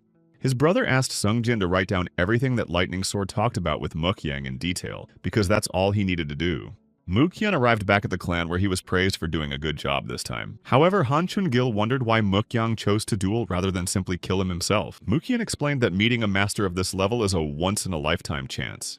Han Chun-gil said that if he wanted to fight the strongest, then perhaps Mukyang would have the strength to defeat the founder of the demonic cult himself. Mukyang looked slyly at Han Chun-gil and said that he would only do it if he agreed to fight him. The founder of the demonic cult smiled and called Mukyang rather arrogant. He laughed, saying that Mukyang was crazy, but if he decided to destroy one of the three emperors, his self-confidence clearly prevailed. Han Chun-gil asked him directly what he wanted from him, possibly claiming to be the founder of the cult. Mukyang said he was not interested in this. He just wanted to continue studying martial arts, and he was not even sure he could manage so many subordinates. In other words, Mukyang can dominate the world, but he cannot establish a martial arts hegemony. Han Chun-gil's son is far behind Mukyang in his skills because the latter reached the level of the cult founder at a young age, so he will not let it go. He can't just leave such a strong martial arts master behind. If Mukyang does not claim to be the founder of the cult, he will be his deputy. Mukyang replied that if he had more free time, he would agree to become a substitute for the demonic cult. Han Chun-gil assured him that he would have enough time, as the deputy has no direct subjects except for 5 personal bodyguards. Mukyang agreed to his proposal, only asking that the guards not be masters of demon poison. Han Chun-gil told Mukyang that he needed to make a new sword of good steel to be processed with Jinwon-jiga. Mukyang once heard that if you process a sword with this technique, the sword will only fit its owner. Such a sword will emphasize the solidity of the substitute. Han Chun-gil was interested in another interesting thing, whether Mukyang could play Go. Mukyang, moving to the exit, replied that he was not good at Go, but he was good at chess. However, he immediately realized that in order to find a common language, he should probably learn to play Go. Han Chun-gil saw him as a true warrior, because he had no ambitions, but he had the courage to provoke the founder of the cult himself. He replied that he would probably also learn to play chess because he thought it would take him a long time. But for now, he gave Mukyang some stones to play Go. Mukyang looked at his badge and reflected on the fact that he was now the deputy founder of the demonic cult, even though he personally considered it a worthless and useless position. The house where Mukyang would live was very similar to the one he had once lived in Loyang. Could he have been moved here? He wondered how his Seo-yeon was doing. Behind Mukyang, a man he knew quite well appeared, and said that at first glance he did not even recognize him. Yupek noticed that time has passed so quickly, and now Mukyang is already a substitute cult leader. They really hadn't seen each other for a long time, so the mentor suggested having a drink. So they did, and after a while they were sitting around clinking glasses of alcohol. Like two old friends, they laughed and discussed their old times. After a while, a group of people he already knew appeared in front of Mukyang. Before him stood people with whom he had once been on a mission, and now they say that they are honored to obey him. Mukyang jokingly said that he did not expect them to be his personal bodyguards, and he also noticed that none of them had changed significantly. She said that it was the ability to manage their inner strength that made them look so young, to which Hwangsu said that he did not say they looked young. Mukyang said that since there were 4 of them, he would call them the 4 warriors, and he let them choose a nickname from Plum, Orchid, Bamboo, and Chrysanthemum. She chose Orchid and Masak Bamboo, doubting that this nickname was right for him. Chinchun chose Plum. Mukyang said that only Chrysanthemum remained. Hwangsu was not very happy, but he agreed to be Chrysanthemum anyway. Mukyang said that from now on they are his personal bodyguards, and he will know them only by their nicknames, and he will teach them martial arts personally. In the cult, there was talk that he made it a rule for his subordinates not to approach him with a sword, but for Mukyang he made an exception. Han Chun-gil replied that he did not need it. He had surprised him with his courage, and therefore it was a good purchase. No matter how good a mare is, if she doesn't listen to her master, what good is she? But Mukyang is unlikely to get a chance to touch him with his finger. Han Chun-gil said that he doesn't like chess, but Go is his passion because it's simple. The longer the game goes on, the more pawns there are. And the main reason why Han Chun-gil loves the game of Go is because in chess you can move pawns, and wherever he puts the chip, it will remain there, until they are eaten by the opponent you are playing with so fiercely. Mukian fulfilled his promise to teach his 4 bodyguard warriors a martial art. He acted as a living target for his students in order to teach them better, so they tried to attack him from all sides at the same time. Of course, they were not able to hit Mukian, but their skills only grew. The most cunning was Orchid, who threw herself at Mukian from a tree holding a knife. Orchid was approaching him from above, and Chrysanthemum was trying to grab Mukian from the side. Mukian said they had a good idea to attack from both sides. However, none of them managed to capture him, and they puzzled over how he managed to fall underground from such a distance. They did not even realize that Mukian was testing them in this way and seeing what his soldiers were capable of. He saw that Plum's skill was at a high level, especially his sword skills. Bamboo was the strongest of the 4 of them. Orchid is good at mixing martial arts with throwing poison daggers. Chrysanthemum is an expert compared to hired killers. However, they are too weak to be called a bodyguard unit, which may be why Mukian was assigned to such warriors for a reason. Mukian ordered that starting tomorrow morning, each of them should visit him in turn, and he would give each of them half an hour of his time. A team of 4 warriors and Mukian arrived at the demonic cult's library. Despite the fact that there are a lot of books there, they have no value. They look different from each other, but in fact, they say the same thing. Mukian decided to read the books of the blood cult, but even they did not help him. After all the techniques there are based on witchcraft, but if the opponent is good at martial arts, such techniques will not work. Then how can he continue to train if he has already surpassed the tasks of the demonic cult masters, which they call cruel for him as a child's play? Chrysanthemum appeared behind him and wanted to tell him something. He said that he had come to train as well, and Chrysanthemum saw that Mukian was clearly troubled by something. Chrysanthemum thought about what he said because he didn't know for sure. He thought and said that if he climbed the Mason peak of Mount Simandasan, or broke a big rock. On the south side of the forest there is a pine forest. Perhaps Mukian will be able to count all the needles of that pine tree, because they say this method was used in Shaolin. To punish the naughty monk, there was a pine forest where a strong wind blew twice a day, and he was ordered to count all the needles on thousands of trees. In the forest not far from there, the wind does not blow, so there are 3,000 pine trees, and for an ordinary person, in his opinion, this is an impossible task. Mukian asked what had become of the monk, and Chrysanthemum replied that the monk had counted those needles until he died and was given to God. Mukian realized that this task was really impossible for an ordinary person, so he had to try it. Mukian chose a tree much larger than he expected and decided to start. He quickly ran up the tree, even without using his hands. While counting the needles, Mukian realized that it turns out that this kind of work requires a good memory. However, this difficult task turned out to have an advantage. It was possible to look at the beautiful scenery from the top of the trees. Mukian looked at the vast forest and realized why the Shaolin monk could not finish the count until his old age. Perhaps this is where the limit of martial arts skill lies. Chrysanthemum shouted from downstairs that a blacksmith wanted to meet with the cult's deputy founder. Mukian heard everything, but he could not understand why the blacksmith needed to meet with him, especially in person. Koval knelt down before Mukian and apologized for not being able to satisfy him. Mukian stood there in complete confusion as to what had happened and why he was apologizing so much, and the blacksmith could not even raise his head in shame. The blacksmith explained that he wanted to make a good sword as he asked, but it seems that what he made is not good at all, so he will have to make another one. Mukian said that since the sword was ready, he should give it to him, because he did not care whether the sword was good or not. The blacksmith obeyed the will of the cult's deputy founder, but he himself thought that the sword was indeed defective. Mukian took the sword and waved it a couple of times, concluding that the sword was perfectly made. However, Mukian wondered what exactly the blacksmith didn't like about his product. The blacksmith said that he did not know why, but the energies of good and evil were completely mixed, and the sword became incomprehensible, and it would be difficult to achieve higher skill with it. Mukian listened to the blacksmith and decided to try the new sword in action. They climbed the mountain together to fully experience the power of the sword. The blacksmith saw a picture of the cult founder's deputy holding a sword and releasing the same energy as his new sword. Mukian and his sword became one so harmoniously that they were created to do great things together. The blacksmith was shocked because the energy of evil and good should be at odds with each other and prevent the master from controlling the sword. Mukian used the Pachinwall technique to level half of the mountain, telling the blacksmith that he thought the sword was beautifully made. The blacksmith bowed to Mukian, making excuses for his mistake, but he was glad that the sword was right for his master. Mukian possesses both the energies of evil and good, so the sword made for him shone with the energy of yin and yang, and only he and everything can wield it.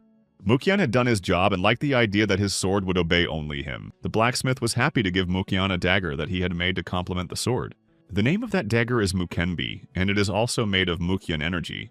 Mukian liked the name of the dagger and couldn't even take his eyes off it. He thanked the blacksmith for the new weapon and thought that he now had a new Mukon and Mukenbi. Mukyon was returning home through the forest, humming a song to himself. Suddenly, near his home, he felt something strange and unusual. In his house, he felt the alien energy of 3 people, and with the help of a special technique, he even saw where they were. There were 3 of them, and they seemed to be good craftsmen, but judging by their energy, they were not his guys. So the question arose as to who dared to break into the cult leader's home. The uninvited guests heard someone approaching their temporary shelter. Mukyon thought that the intruders had decided to wait for the owner of the house, so the owner of the house himself would play along. Mukyon entered the house as if he did not suspect that someone was there, and immediately the intruders met him with a sword at his throat. The man told Mukyon to behave quietly, and only then would they not harm him. The second man came up behind me and said that he would take Mukyon's sword for a while. Mukyon noticed that all 3 of them were wounded by the demonic cult's equipment. This means that they were fugitives from the headquarters of the demonic cult. The man pointed a sword at him and asked which way they should go to get out of the cult's territory. Mukyon said that to get out of the territory they had to walk another 12 kilometers, and they wondered who he was and how he got here. He replied that he was a student of a little-known clan who had been expelled because he had lost a power struggle and was now studying martial arts on his own to return. The man thought it was strange that Mukyon did not smell the specific energy that is characteristic of the masters of the demonic cult, and asked him to take them outside the cult. Mukyon told them that such help could be life-threatening for him, so could they give him at least some kind of reward?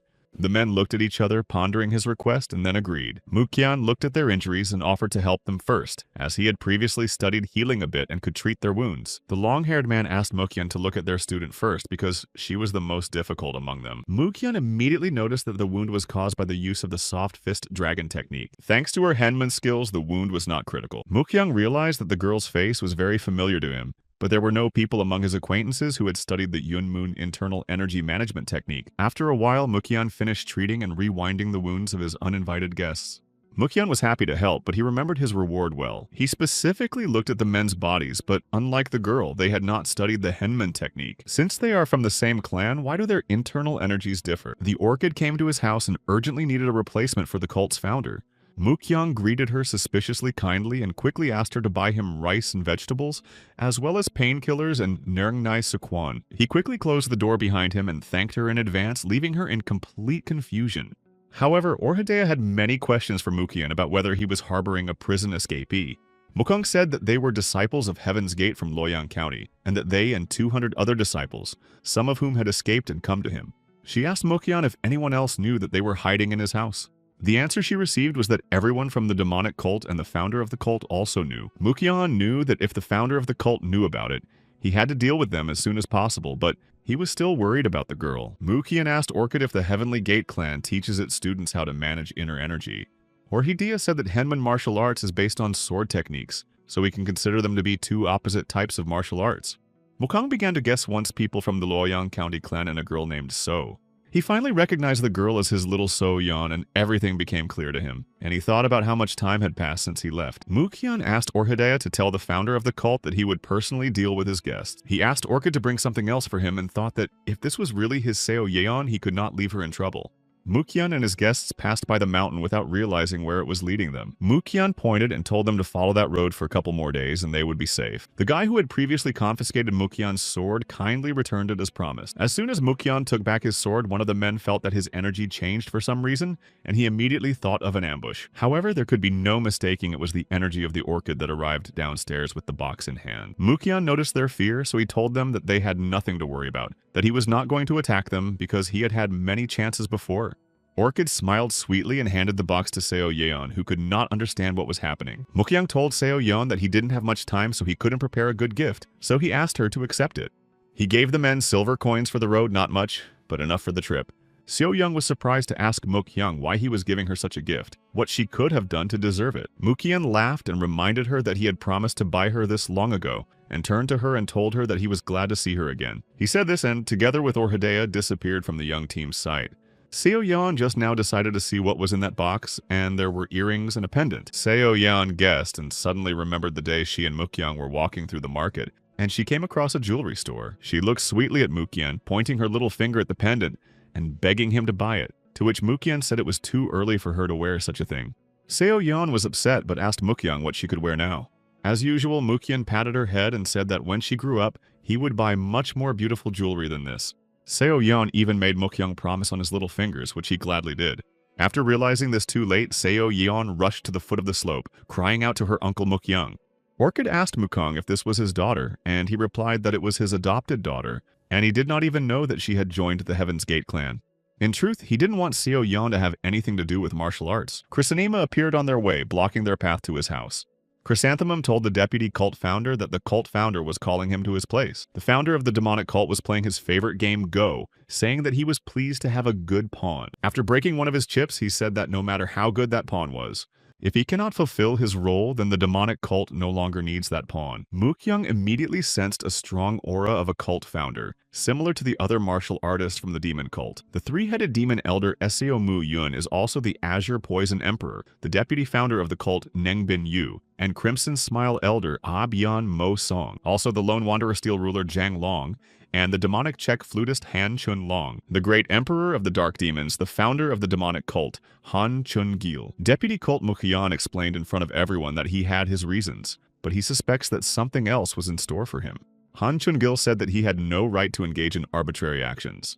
Mukyoung asked if they had thought about freeing the prisoners of the Divine Earth cult and trying to negotiate with them peacefully. Hyang Mosang shouted to the founder of the cult, Mukyoung, that he should behave more calmly. Han Chung-gil said they could completely destroy them just by sending a couple of their martial artists, so why would they bother to negotiate? Mukyoung said in front of everyone that his adopted daughter was in that cult. The founder of the cult said that he had to inform him first, and then to act because it was a girl of unknown origin. He condemned him for taming the girl and teaching her martial arts. Not to mention the fact that she is not his blood relative, so her life should not concern him any more than the life of a street beggar.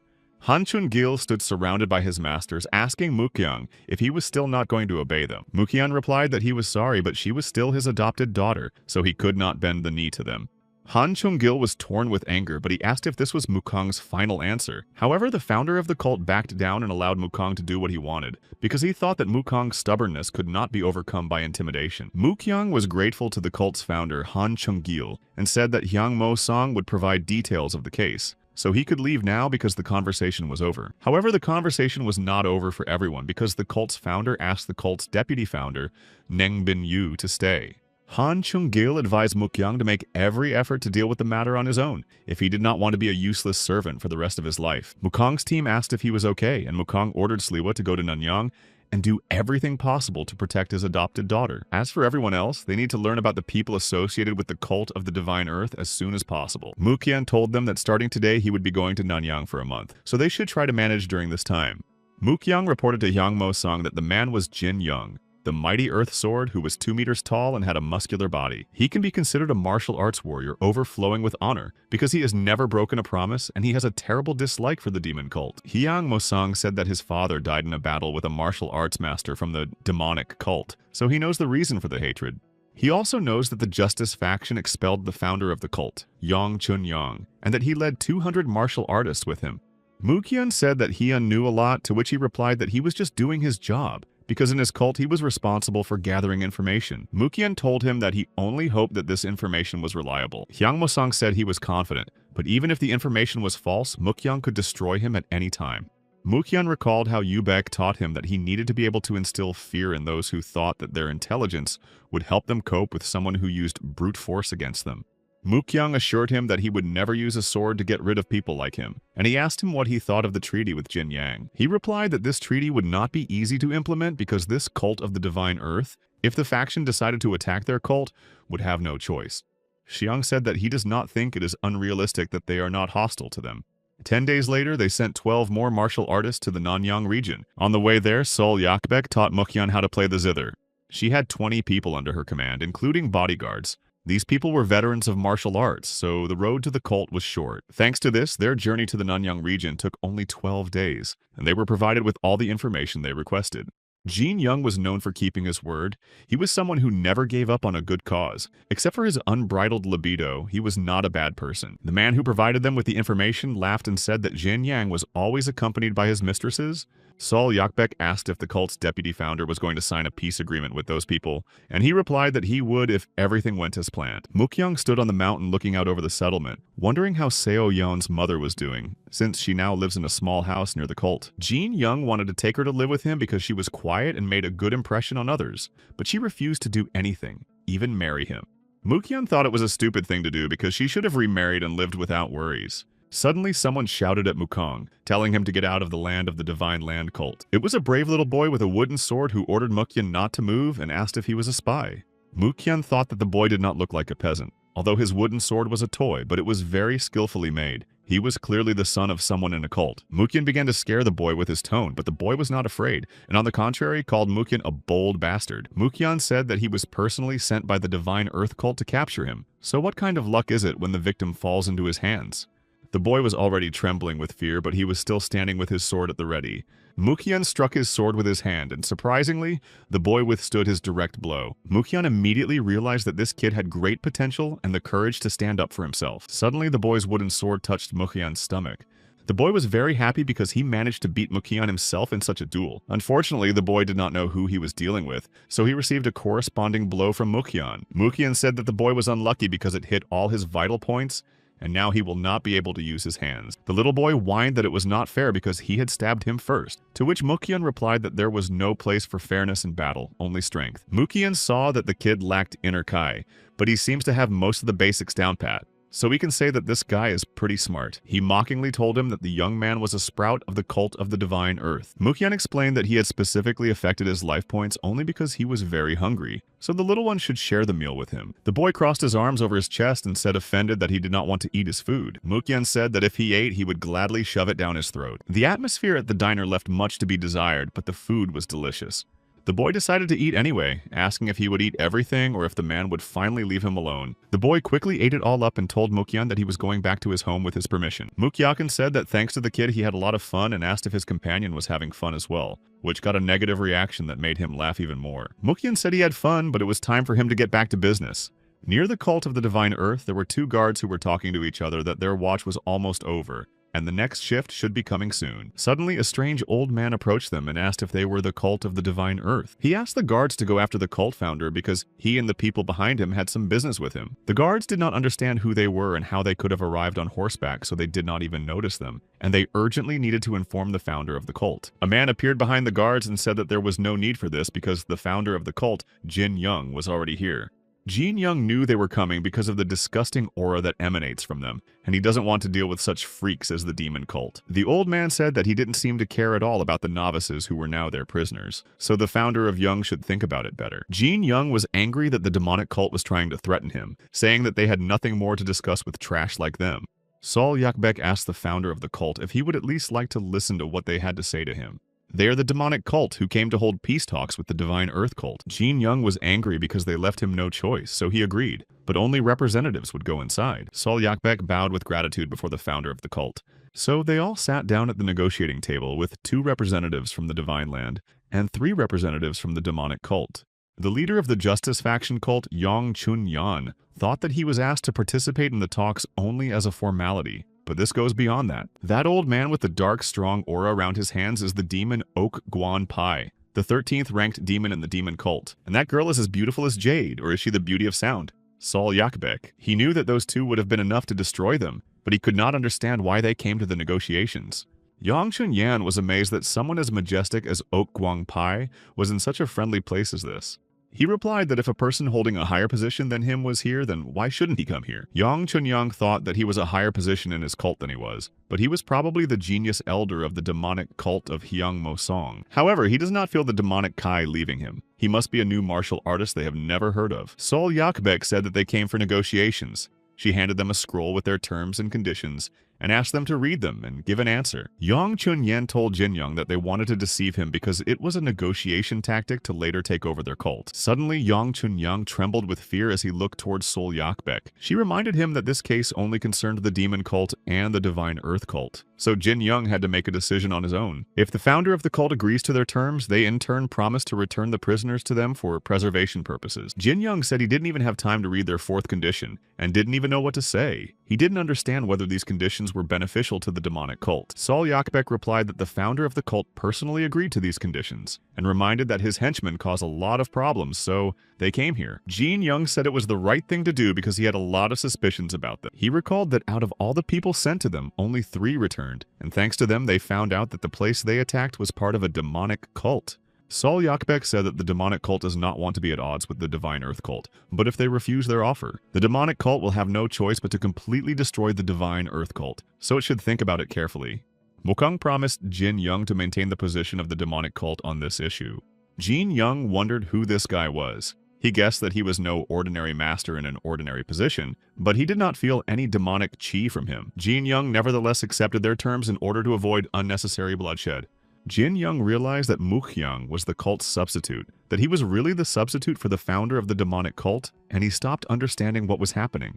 Yang Chun-yan could not believe that the founder of the demonic cult had chosen a successor, and if he was a successor, he should reach the level of the infinite realm. Mukhyang stood in front of the table and thought about what to do anyway. He sees that a little boy is spying on them, and if he shows himself to them, Mukhyang will give him a candy. The boy did not understand how it was declassified, but he knew for sure that he would not allow himself to be fooled again. The boy saw that his grandfather was already angry and threatened Mukhyang that it would not be so much fun now because his grandfather easily destroys people like him. Jin Young yelled at his grandson In-seok for showing his bad manners. At one point, Mukhyang appeared behind In-seok, asking again who could do what to him. Mukhyang told his grandfather that he would not speak like that again, promising that he would let him go. In-seok was struggling to get out of Mukhyang's hands, unwilling to talk, so he asked to be released immediately. Mukhyang said that now he had no choice but to make him scream in pain. He hit all of In-seok's pain points at once, causing him maximum pain. Jin Young tried to stop Mukhyang, saying that he was his grandson, and he could not allow himself to treat him like that. Sol Yakbek kindly restrained Jin Young, begging him to wait. After all, she would have recommended that he stay where he was because he could ruin the situation. Mukhyang made the little bastard scream because if he didn't scream hard enough, he would break all his bones. In-seok was a strong-minded man who refused to submit to Mukhyang's will and intimidation. After that, Mukhyang again hurt him much more than the previous time in front of his grandfather. Jin Young was seething with anger because they had just finished negotiations, and how dare the bastard do this to his grandson. He was not going to stand by while his grandson was being mocked, as he could call himself the founder of a cult if he could not even protect him. Jin Young shouted that the torture had been going on for half an hour, to which Sol Yakbek assured him that it would be over in a couple of minutes. Mukhyang said that In-seok was holding up well, and that he would channel his inner energy to keep his meditation going. Jin Young was confused by the fact that Mukhyang was not actually torturing his grandson, but rather helping him to become stronger. Mukhyang said that In-seok had just mastered the technique of cultivating the energy of the free spirit, which would protect him from any corruption that could occupy his mind with this technique. Not only does it allow you to accumulate a lot of inner strength, it also gives you great opportunities before you take the first step into your spiritual realm. Jin Young asked what Mukhyang had done to his grandson, and Sol Yakbek explained that he had used a technique to alter bones and muscles in order to make his body suitable for martial arts is an incredibly painful process. Not every adult can withstand it, and we could not interfere in this process. Mukhyang said they could consider it his gift in honor of the successful negotiations. He told In-seok that the next time they met, the kid would impress him with his strength. Mukhyang told the members of the demonic cult that they were done here and it was time to go home. Jin Young remained standing there in complete confusion as to what had just happened. Sol Yakbek explained that his grandson was given a great honor. Even in the demonic cult, not all children get the opportunity to receive such a blessing. She sincerely congratulated Jin Young on his success, as she promised they would return the prisoners safe and sound. The demonic cult said goodbye to the Divine Earth cult and turned around and left. Everyone knew that the Beauty of Sound was known for her difficult personality and indecent behavior, but they were amazed at how true the rumors were. Mukhyang told his soldiers that they could go to the demonic cult without them. Sol Yakbek asked where Mukhyang would go, since the cult's founder had ordered him to return immediately with a report, to which he replied that he had unfinished business. Mukhyang ordered Plum and Chrysanthemum to return to the main base without him, and he asked Mr. OK Guanpai to allow him to use Sol Yakbek's help a little more. Without permission, he picked up the girl by the collar like a kitten and threw her over his shoulder. Mukhyang needed company for traveling and also to finish their zither training, so he asked them to tell the cult founder that he would return as soon as he was done.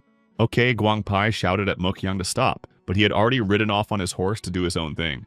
He took hold of his head and ordered his men to return to the cult at any opportunity. Sol Yakbek was still on Mukhyang's shoulder, upset, asking him what other business he had besides the ones announced in front of everyone. Mukhyang laughed and said that he was going to collect debts from the cult of Mount Mu and the cult of the Heavenly Sun because they had put a bounty on his head. Under normal circumstances, he would not have worried too much about this, but how they could afford to announce a reward of only 40 silver coins is shameful.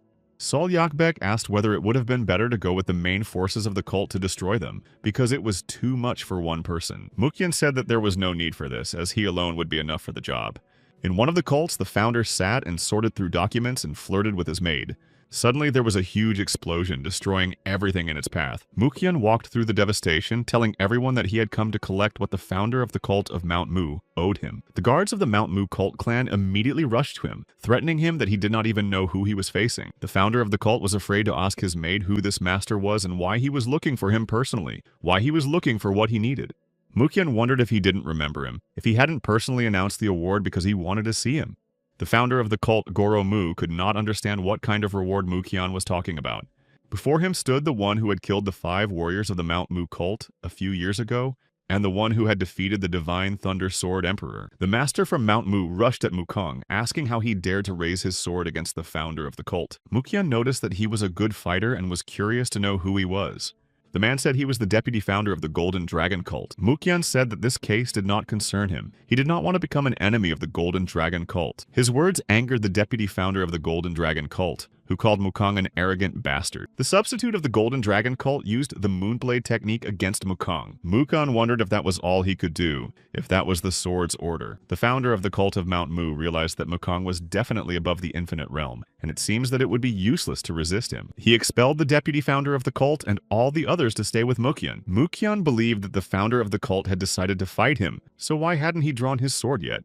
The founder of the cult replied that if even the Emperor of the Sword could not defeat him, what chance did he have? The founder of the Mount Mu cult ordered everyone to listen to him carefully. He declares Pung Jin as his successor, so they should never take revenge on Mukyoung, because they all know what happened after the revenge of the Heavenly Thunder people. He has only one request. Mukyan can take his life, but he asks him not to harm his disciple. Mukyan exhaled and said that it is not easy to destroy a person who behaves in this way.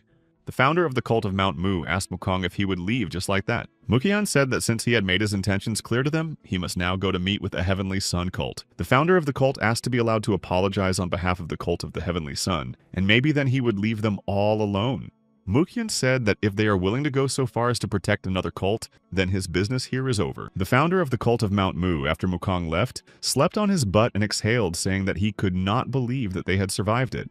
The wounded deputy founder asked what was going on between them and that monster. He replied that he could consider himself lucky, but for the first time in his life he saw with his own eyes how someone used the Order of the Sword.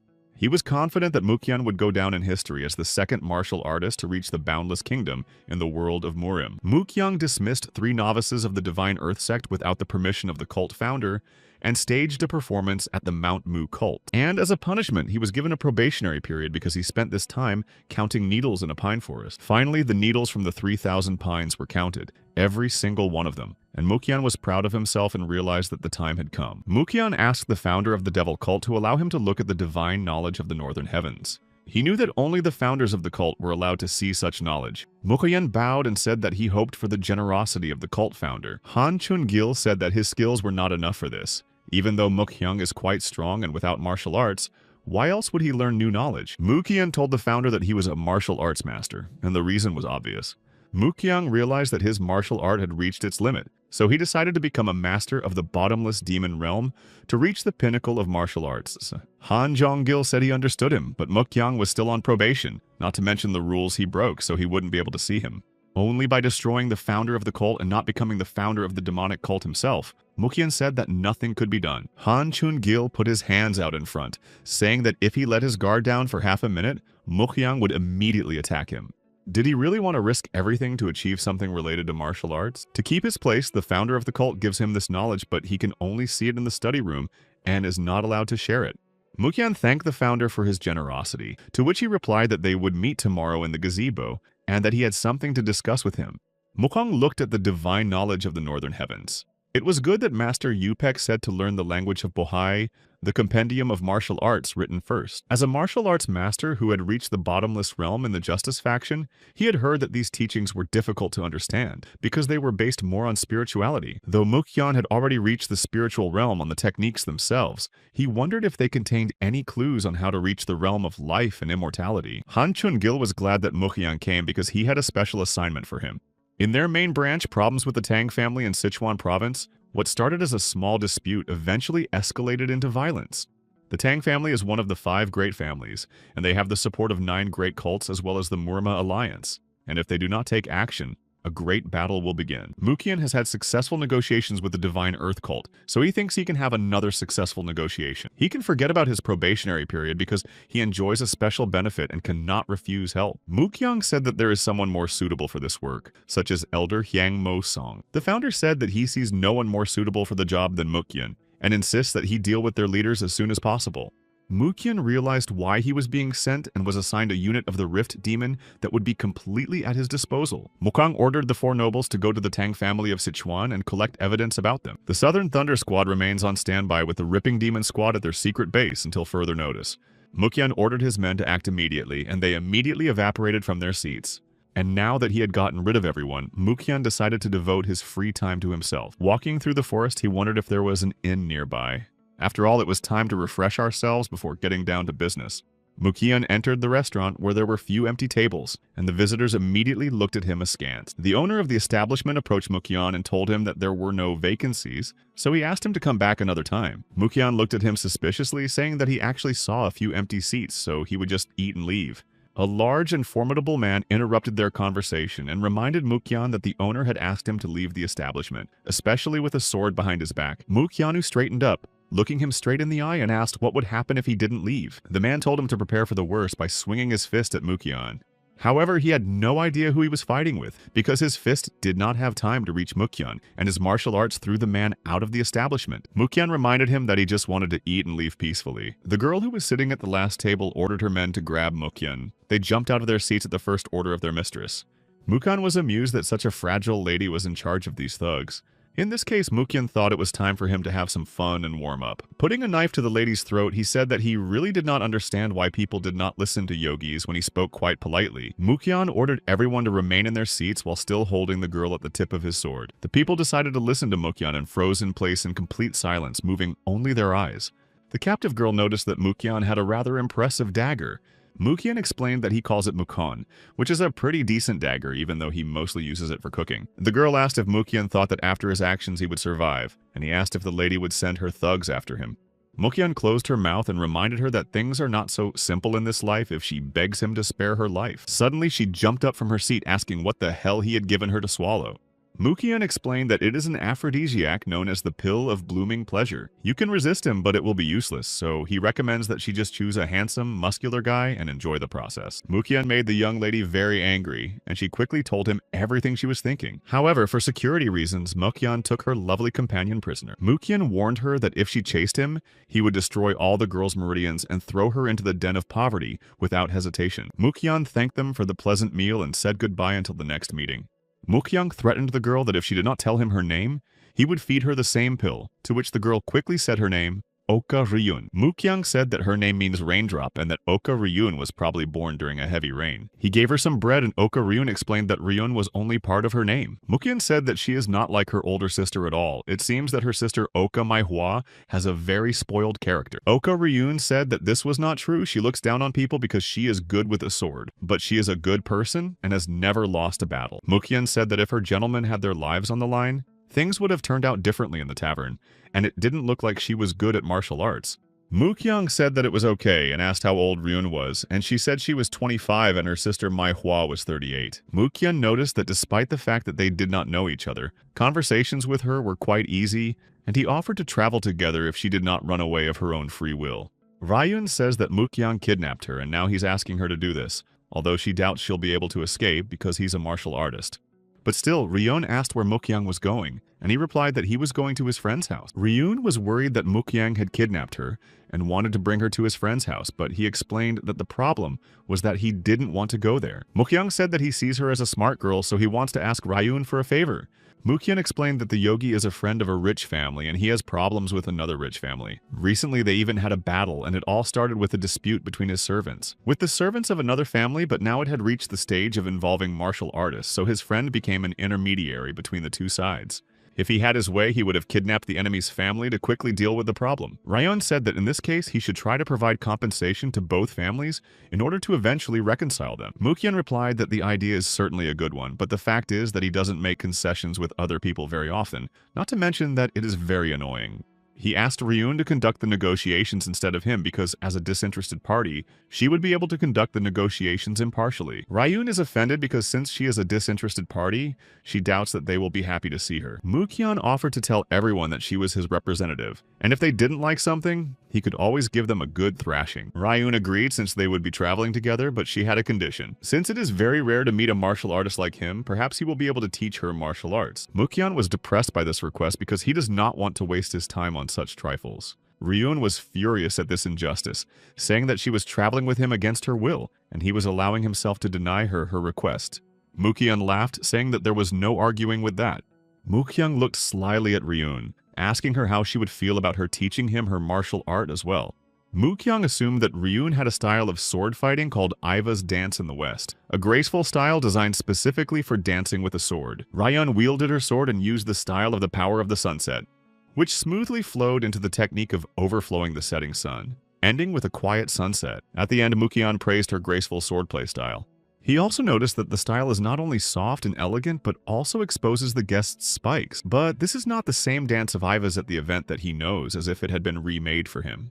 Ryun was very angry because this technique was created by her grandfather after he achieved enlightenment with the sword. Mukhyun asked Ryun for permission to show the original version of this style.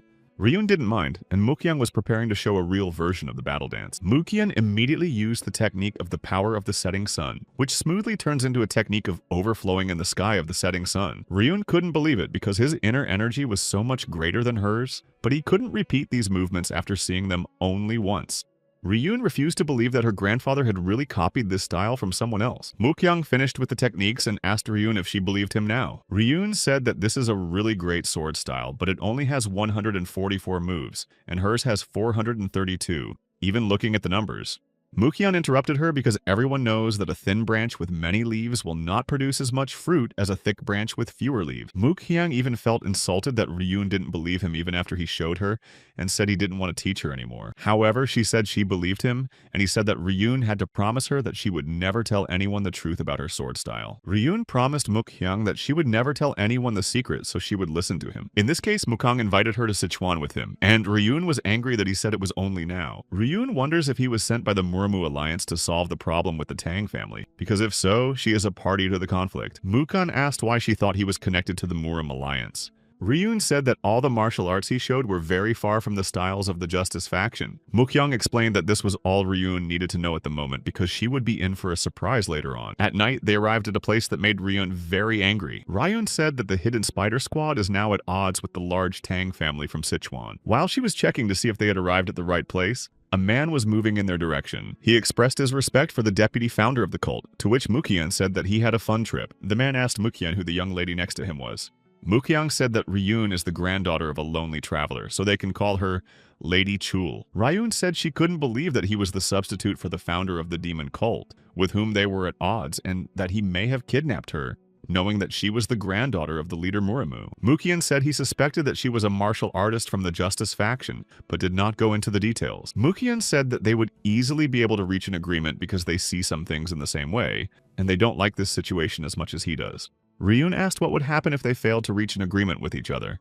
Mukhyun replied that he would use the Rift Demon Squad to destroy them all. Grandfather told Ryun that the demon cult has 5 powerful armies of martial artists, but the Demon Blood Squad has never appeared in the Muram world. Mukhyun said that this was not true, and that the 2 units had appeared there many times before, but many people did not know about their existence. Their alliance and the cult of warriors without shadows were unable to decipher information about them because those who could tell about them were eliminated. If they manage to reach an agreement, Mukhyun will kill all those who participated in the negotiations, along with the witnesses. After all, it is not just that the demonic cult sent Mukhyun on a mission. Ryun thought that Mukhyun's skill was not an empty word, and if she did nothing, things could surely end in a fight. The guard told them that they were already expected inside and that it was forbidden to bring weapons inside, so they should hand them over to the guards. Mukhyun told his men that he would come in with Lady Chol and they could go. Opening the gate, Mukhyun saw something very interesting in front of him. Standing in front of them was Ryun's sister, no less surprised than the two of them. Mukhyun said that he hadn't thought they would meet again after all the time had passed. Manhwa was very angry with Mukhyun because he made her take 3 different pills to stop the aphrodisiac from working, and then it turned out that it wasn't even him. How dare he even joke with her like that? Manhwa threatened him with the heavens that she would tear him to pieces. Mukhyang told Ryun that there would probably be no negotiations because it would be easier for him to just kill them all. He began releasing his inner energy using a special technique and asked Ryun not to hold a grudge against him for it. All those present suddenly became nervous because the technique was called the Heart of the Sword. Ryun tried to stop him, saying that one should not always rely on inner strength. They came here for peace talks. Mukhyang asked her to take up the issue instead of him, so she asked for a chance to do so. She was supported by her husband, who apologized for the disrespectful attitude expressed by Manhwa and asked to be allowed to listen to what they had to say to each other. Mukhyang agreed without much pleasure, but warned that if they made him angry again, he would not hold back. They sat down at the negotiation table and the man introduced himself as Tan Jin Jong from the large Tan family. Mukhyang said that he was the deputy founder of the demonic cult and was sent here to solve the problem of the hidden spider squad and the Tang family. Tan Jin Jong informs him that Ryun is the granddaughter of the leader of the Murim Alliance, and Mukhyang is sure that the demonic cult will agree to peace with her help. Mukhyang has already told Lady Ryun about their situation, so everything should be fine. Ryun tells the cult leader that she's starting negotiations. The demonic cult knows that this conflict has reached a deadlock because of the pride of the Tang family, which is not inferior to the hidden spider, and whether it is possible to resolve it by agreement. Jinjong said that they should pay compensation, to which Mukhyang asked what would happen if they did not pay any compensation. Then the Tang family will have no choice but to start a great battle. Now they have 40 martial artists from the Murim Alliance, as well as 100 masters from those places. 3 cults are also ready to help in this matter. Mukhyang asked if Jinjong could name those cults, to which he asked why he needed to know. Ryun explained that Mukhyang, as a cult substitute, had arrived with a squad of Asura demon killers. Tang Jinjong was nervous when he heard about the Asura demons, and asked uncertainly if Mukhyang was trying to intimidate them in this way. Mukhyang exhaled and asked them to calm down as it was not a threat. Ryun said that the demonic cult does not want a big battle because if they do not agree by the end of the day, a demonic cult has ordered a squad of Asura's demon assassins to indiscriminately kill anyone who stands in their way. Manhwa said that even if they were a squad of Asura demon killers, it would not be easy for them to destroy the Tang family and the rest of the cults. Ryun says that's not true. If they don't reach an agreement, the first thing he's ordered to do is to kill everyone at this table and then destroy them. All the leaders of the cults that were involved in the conflict, and then use a detachment to completely destroy the armies that were left without their commander. Manhwa said that this was rather stupid because if he really planned to do this, he should not have said so. Mukhyang said that they seem to have no idea who he is in the demonic cult. There is one rule. You cannot approach the founder of the cult. He is the only one who is an exception to this rule with a weapon within 10 meters. Therefore, they are well aware that if Mukhyang really wants to destroy someone, they will not have the slightest chance to stop him. Mukhyang put a sword to their faces and asked them directly if they would choose reconciliation or destruction. Tan Jinjong reminded Mukhyang that he said he wasn't going to intimidate them, but what's going on now? Mukhyang said that they should not take his words for rudeness because he still speaks very respectfully. Ryun said that this is why the demonic cult offers to end the conflict. They return the 3 scrolls that the phantom cult took from them, and also give 2,000 silver coins, half of which they give to the hidden spider as reparations.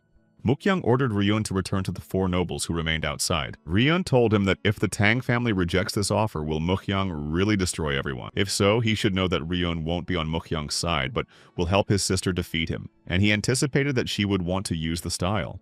Possessing a sword to destroy it in case a battle breaks out, Mukhyang wants everyone to have an equal chance because that's all he can do for them. Mukhyang gave Ryun a sword and she thanked him for being kind to her all this time. Mukhyang was sure that they would have become good friends in the second time. Ryun said that was for sure, but she wasn't sure they could get that close because he likes to make fun of her. Tan Jinjong called Mukhyang, the cult's deputy founder, because they had made a decision and were ready to announce it. At one point, Mukhyang released a powerful wave of internal energy, which covered all those present, knocking them down with its power. Mukhyang looked at them angrily and said that he would look forward to hearing their decision. Tan Jinjong said that on behalf of their clan, he accepts Mukhyang's offer and they also offer 1,000 silver coins as a sign of their good intentions. Mukhyang said that they made the right choice and he thinks that there is no need for senseless bloodshed now. Ryun fell to her knees and exhaled, praying to the heavens that it would not happen again. Mukhyang turned to Ryun and said he was glad he didn't have to eliminate her. Ryun smiled strangely and told him that she was also happy about it. Later, the leader of the alliance, Murim, came and said that it looks like everything was resolved peacefully, and he was glad that the negotiations were successful. All those present, except Mukhyang, modestly expressed their respect for Chonggak Ok, the leader of the martial arts world. Meanwhile, Mukhyang wondered why the Murim leader had come on such a minor occasion. The barely perceptible energy that emanates from him is very similar to a tiger ruling from the very top of a mountain. Chonggak told Mukhyang that he was glad to meet him because he had heard about him from his granddaughter. Mukhyang replied that he had no idea that he would appear here on such a minor matter. Chonggak laughed and asked if he was, and he asked me not to think anything of it. But he was here for the same reason as Mukong. However, thanks to him, they came to a peace agreement, so he invited Mukyan to have a drink with him for company. Mukyan saw him as a cheerful man. Of course, I would like to refuse him, but I can't. He turned his gaze to his granddaughter Rayun, who was waving her hands in a panic, hinting that he should accept her grandfather's proposal. Mukon thought that in that case they would have a drink together while he was still here. Chonggak said that the drinks here are good, and this is his favorite drink, called Landowner's Wine. Mukyan agreed with Murim's leader, saying that booze is always better than tea. However, he thought it was abnormal that the leader of the Murimu was drinking with a member of the evil faction, to which he replied that no one would blame him. Chonggak has long wanted to ask Mukong something, but he has never had the opportunity to meet him. Chonggak asked Mukhyang how he felt about the skill of the Imperial Sword. He didn't want to reproach him for it, he was just curious about what happened in the last moments of that old man's life. An incredible martial art style that was like a thunder dragon in the flesh, he held his own as the leader of the clan until the very end. Chonggak asked if Mukong thinks he is on the same level as him, and Mukong said that without a duel it would be difficult to say for sure. Chonggak asked who, in his opinion, could stop a master at the stage of the Boundless Realm from entering the Abyssal Realm. Mukyan said that this is too much useless thinking. He means that people think too much about the blade. There are many thoughts that do not allow them to ascend. Chonggak said that when he swings his sword, he doesn't concentrate on anything but his sword, and he feels like he's long past the stage. Mukyan explained that he makes the sword an extension of his own will, but the sword has no will of its own. You just have to follow the sword's will, and to become one with him in the spiritual sense. After saying this, he broke the glass with a drink with one touch of his chopsticks. Chonggak said he was amazed because Mukhyang gave his chopsticks the power of a sword to split a cup in half without damaging the table. Mukhyang looked at the leader of Murim and told him that the time would come and Chonggak would really reach heights. Suddenly, Manhwa interrupted their conversation, calling Mukhyang an arrogant fool. She shouted that she was staying away because her grandfather said it was an important conversation, but he dared to talk to him so brazenly as if he knew better than anyone else. Chonggak shouted to his eldest granddaughter where her manners were, to which Mukyan assured her that everything was fine. It seems that Lady Manhwa simply did not believe what he was saying, so it seems that he should prove it to her in person. Manhwa told Mukyan not to hide like a coward and to meet her face to face with a sword in his hand. Mukyan said that the deputy founder of the demonic cult should not compete with the young lady, because it could have a bad effect on his reputation. So he offers Ryun to take his place, and if she loses, then Mukhyang will admit defeat and apologize for everything he said before. He will tell her how to move with the help of sound vibrations, and he asked her to recall the highest sword-fighting techniques he taught her. This fight will make Ryun stronger, even though she is afraid of it and insecure. Manhwa asked if he was going to defeat her by using her weak sister.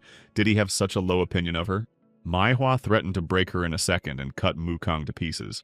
Ryun was already preparing to dodge the attack, realizing that her sister was quite fast. Mukyan told her to use the fourth movement and the fifth movement immediately after.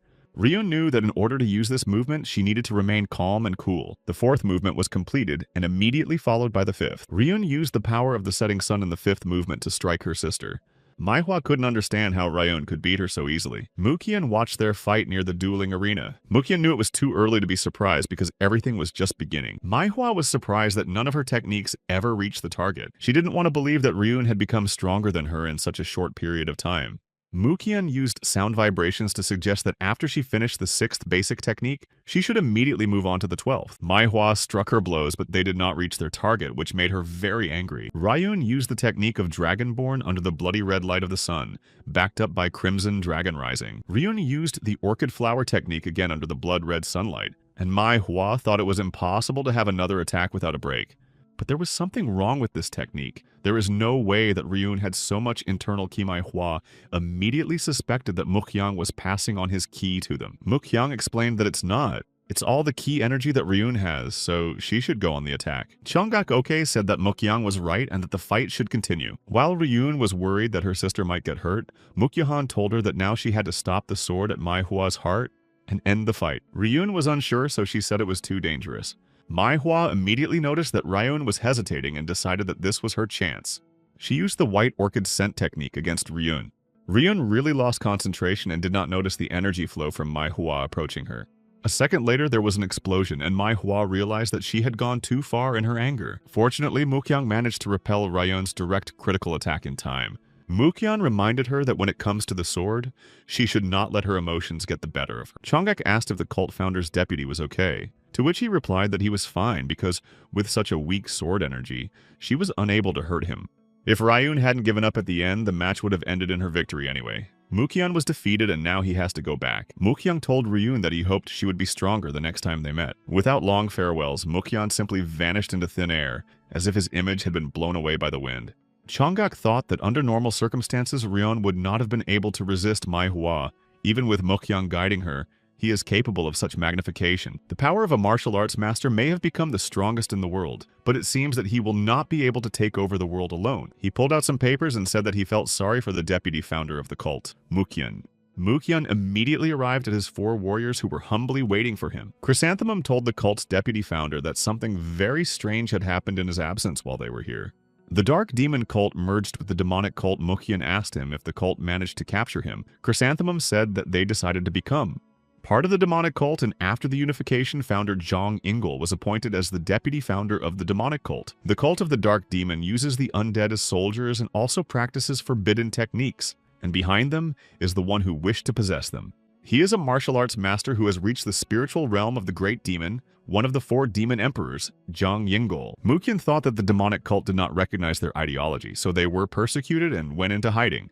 Nevertheless, Mukyan decided to investigate, so he came to the founder of the demonic cult. Zhang Ingol said that he had heard about the deputy founder of Mukyan, and that it was an honor to meet the greatest martial artist of the demonic cult. The cult's founder said that Mukyan had done a good job, and he had just wanted to have a drink with the cult's new deputy founder, Zhang Ingol, and invited him to have a drink. Mukyan replied that the journey had tired him, so he would join them another time. Zhang Ingol noticed that Mukong is really quite arbitrary, as he has already said that he is the only one who keeps a weapon in the presence of the cult founder. Han Chung-gil, after they all met, asked Zhang Ingol what he thought of Mukong.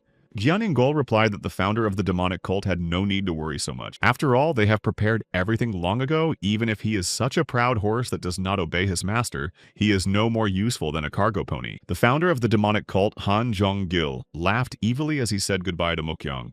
Mukyan was returning through the forest where hired killers from the demonic cult were waiting for him. They spotted their target and decided to deal with it quickly while they had the opportunity. However, Mukyan foresaw this possibility, so he quickly reacted by getting behind the mercenaries' backs and asking what they were up to. Mukyan decided not to delay and deal with those mercenaries without wasting time. Using a special technique, Mukyan gave his arm a discharge. With hatred, he rejected the hired killer as trash. Mukyan felt that he was being followed and was curious to see who it was. But the mercenary whose face Mukyan ruined died instantly, and the mercenary whose stomach he opened regenerates like a zombie.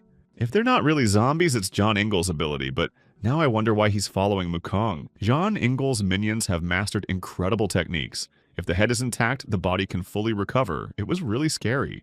However, this ability is now in his favor because Mukyan will force him to give everything he knows. Manhwa was behind bars and there was a mess and noise around them. Something was clearly going on in their residence. Suddenly, their prison shattered into small pieces right in front of Manhwa's face. When the dust cleared, she saw that a guard was sitting next to her sister Ryun, forcing her back against the wall. When suddenly they saw a familiar shadow that told them that it looked like he was not late. It was Mukyan who heroically asked if the 2 of them were injured.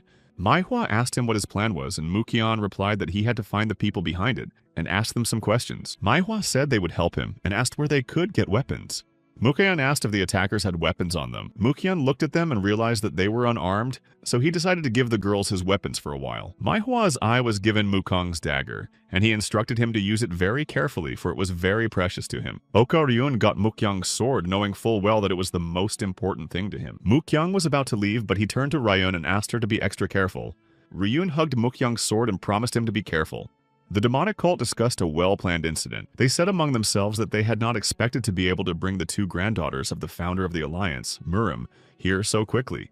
When the founder of the demonic cult heard a commotion outside the door, he immediately realized what was about to happen. Han Zhong-gil smiled and asked if it was Mukyan who had made the commotion outside. Mukyan apologized for interrupting their beautiful drinking, but he really needed to see him. Zhang Ingol greeted Mukyan, the cult's deputy founder, with a gentle farewell and asked him what brought him to them today. Mukyan asked how they shouldn't be ashamed, because if they were planning something, they should have taken better care to hide their plans. The words and this document were in the possession of the hired killer, confirming that they had been working together for a long time to get rid of Mukyan, and at the same time, To defeat Murim's alliance, the two granddaughters of his leader were taken to defeat him, which greatly spoiled Mukyan's mood. Mukyan gathered all his negative energy into a fist and said goodbye to everyone present. Han Chun-gil seemed to be waiting for Mukong's first step, as he had prepared something very special for him. Mukong immediately felt the ominous energy that heralded that someone was trying to attack him. Oka Ryun, with tears in her eyes, viciously attacked Mukyan's chest with his own sword. Mukyan was shocked by such a despicable betrayal on her part. He did not expect such a knife in the back from anyone but her. He had no choice but to destroy Ryun as a threat to his own life. Mukyan was shouting Oka Ryun's name, holding her head and asking why she did this to him. Ryun lay in her own blood and asked Mukyan to forgive her, because she could not have prevented her grandfather's order. She touched Mukyan's chin again and again, asking him to forgive her. For the last time, Ryun's hand dropped from Mukyan's face. Life was leaving Ryun's body, and she was sincerely sorry that after everything Mukyan had done for her, she had repaid him in this way. All Mukyan could do was look at the lifeless body of Ryun, who had been so meanly thrown to him. Suddenly, when he lost his vigilance, Mukyan felt another blow to his back. This time he was attacked by Manhwa, who stabbed him in the back with his own dagger. Mukyan was on his knees, still pierced by the sword and bleeding. Manhwa laughed like crazy and shouted that he looked much better in this state. Manhwa asked me not to hold a grudge against her because she also obeys her grandfather's order. Han Chun-gil said that at first he was not sure, but it really worked, and he will have to thank the Murima Alliance for their help with these pawns. He turned to Mukyan, asking if he knew why he had gone to such lengths to get rid of him. The whole reason was in Mukyan himself, because he used his sword only to fulfill his own will and not the will of his master. Mukyan followed the dictates of his heart and refused to share his power with others, and if he did not agree, he turned against the founder. And these are the consequences of Mukyar's arrogance. From now on, no one recognizes him as the deputy founder of the demonic cult. The members of the demonic cult approached Mukyan in order to personally destroy him as a threat. Elder Seo Mu-yun, the three-headed demon, especially wanted this. He was already raising his fist over Mukyan, imbued with strong energy. However, Mukyan was not going to give up so easily and pulled Manhwa, who was standing next to him, with him. Mukong quickly reacted and threw Manhwa under the arm of Elder Seo Mu-yun. Mukong covered himself with Manhwa's body in time because the Elder's blow fell directly on her back without hitting Mukong. Mukyan got to his feet and shouted how dare they do this to him. The members of the demonic cult watched Mukyan and could not understand how he was able to stand up and resist after such injuries. After all, his heart and energy core must be destroyed before Mukong can use his key energy.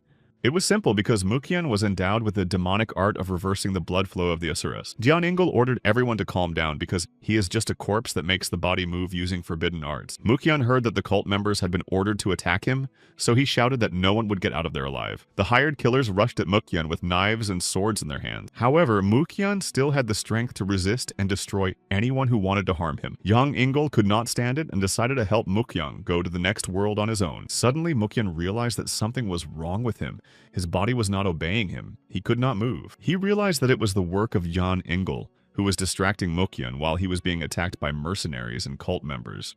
Yang Ingel used a binding spell against Mukyan. At that very moment, an incredibly strong pillar of energy crashed into Mukyan's back. Chul Gik-kyung laughed evilly, saying that he had been waiting for this day forever. Mukyan was kneeling exhausted in the crater from the attack on him.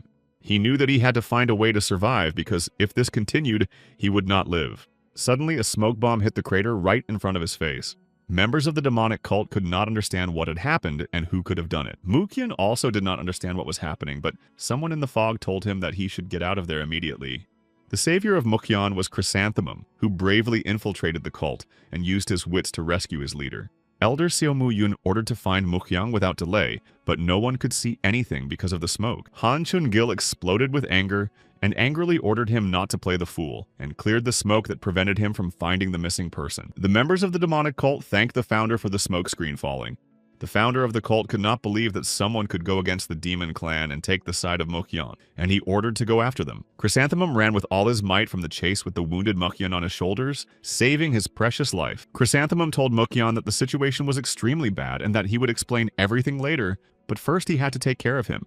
He told him that if he allowed him to use his granddaughters, he would definitely be able to destroy Mukong. But Han Chun-gil did not keep his word. Mukyan saw that the leader of the Murim Alliance was flying at them with a deliberate attack, so he immediately warned Chrysanthemum of a sudden attack so that he would dodge to the side. Thanks to Mukong, Chrysanthemum was able to react in time and dodge. Changak smiled, noting that these were incredible moves. He didn't even think Chrysanthemum would be able to dodge. Chrysanthemum recognized him as the leader of the alliance, even though it was only a slight swing of the sword. But why they urgently needed to find some way out now? Chrysanthemum didn't understand why they were still trampling in the same place. He was quite sure that they had managed to break away. Chonggak asked me not to be surprised because he had specifically led him this way. Chrysanthemum was very angry with himself because he had walked into a trap from the beginning, and now things were very bad. Mukhyang decided to ask OK Chonggak why he was cooperating with the demonic cult. He explained that for this reason, the head of the organization simply could not allow him to exist because he posed a threat to the balance between the factions of evil and justice.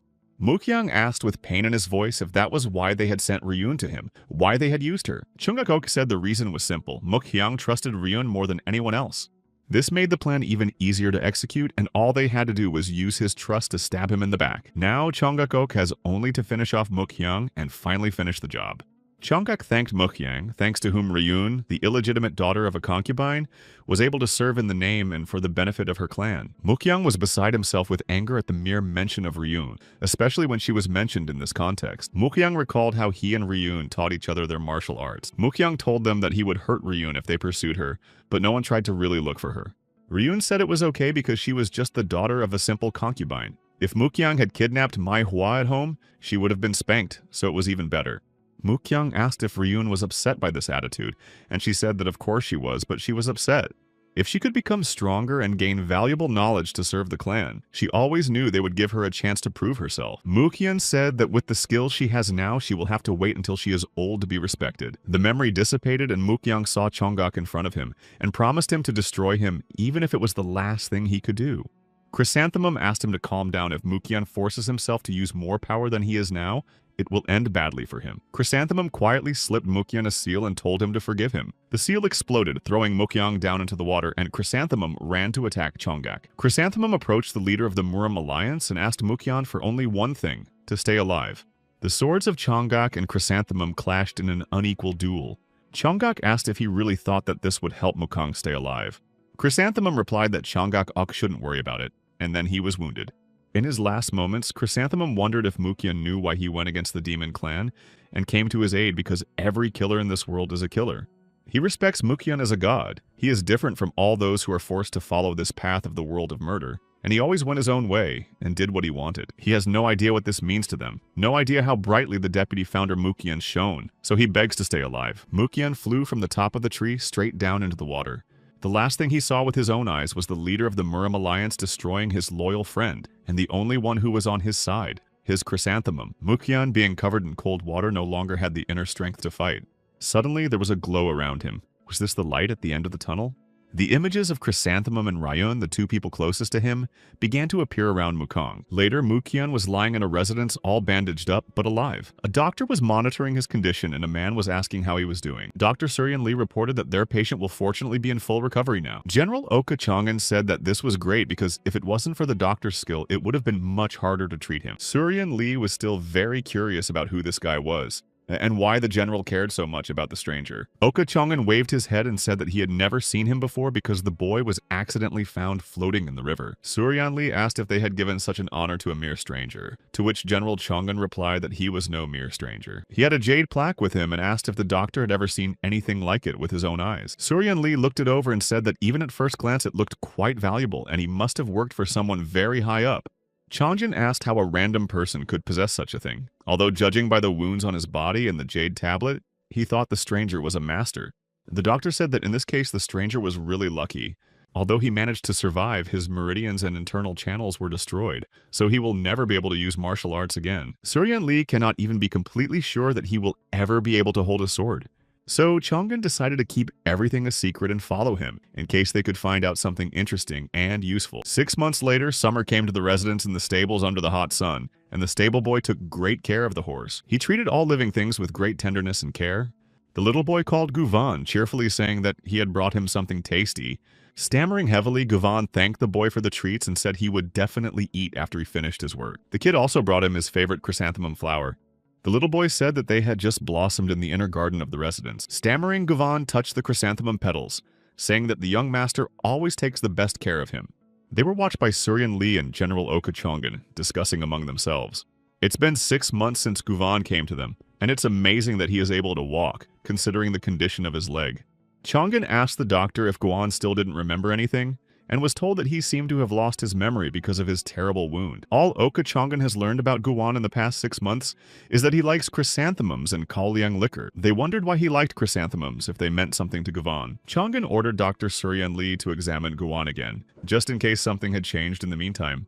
Guvan resisted the examination, saying that he wanted to sleep and did not understand what they were doing to him and why they had brought him here. Dr. Suryan Lee froze in his tracks during the examination, thinking that this simply could not be. After all, he was sure that Guvan's meridians had been completely destroyed until recently. Suryan Lee said that it was incredible because his chi flows were almost completely restored and energy flowed through his body again. Is it possible that the flow of chi can be restored only through inner strength? To which Suryan Lee said that it is almost impossible because if it were, the masters would stop. Worry about the overflow of Kai, because if the flows and internal energy returned, then possibly mastery of the martial arts of Guan would also be possible. Suryan Lee said that it was impossible to know for sure, but he also used to practice martial arts.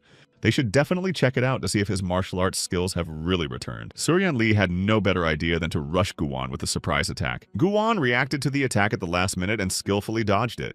It was also a shock to everyone that Guan not only dodged the attack, but also rushed at Suryan Lee with a reciprocal attack. So strong that the old doctor just flew helplessly into the wall. Oka Chongan rushed to the doctor asking if he was okay, to which Suryan Lee replied that he had been very stupid to attack the martial artist. He noticed that even though Guan had lost his memory and became disabled, his body instinctively reacted and deflected his blow, and his technique was perfectly honed. Chongan asked what he meant even when he said that it was a subconscious blow. Suryan Lee said that he thinks Guan was a martial arts master who reached at least the boundless realm. Chongan said that he always knew that Guan was an unusual person, but he never expected this. Guvan stood with a stupid smile and sincerely did not understand why those people tried to beat him. He called them bad people in a childish way. They didn't know what to do with him because his martial arts skills were incredible, but in his current state he should not be trusted with any business. So this is a very delicate matter, and the knowledge of martial arts must be fixed in his subconscious. Like other memories, if you stimulate it and awaken its knowledge, perhaps its skills will manifest along with its original personality. Chongan asked whether Suryan Lee was sure they should continue, and he replied that he had come up with something else than provoking him himself. Meanwhile, Guvan stood in the middle of a flowering field, breathing in the scent of the newly blooming flowers. He found a chrysanthemum flower and looked at each of its petals for a long time, but no memories came to mind. When Guvan suddenly heard the clang of metal, he turned his head to the sound and saw what it was.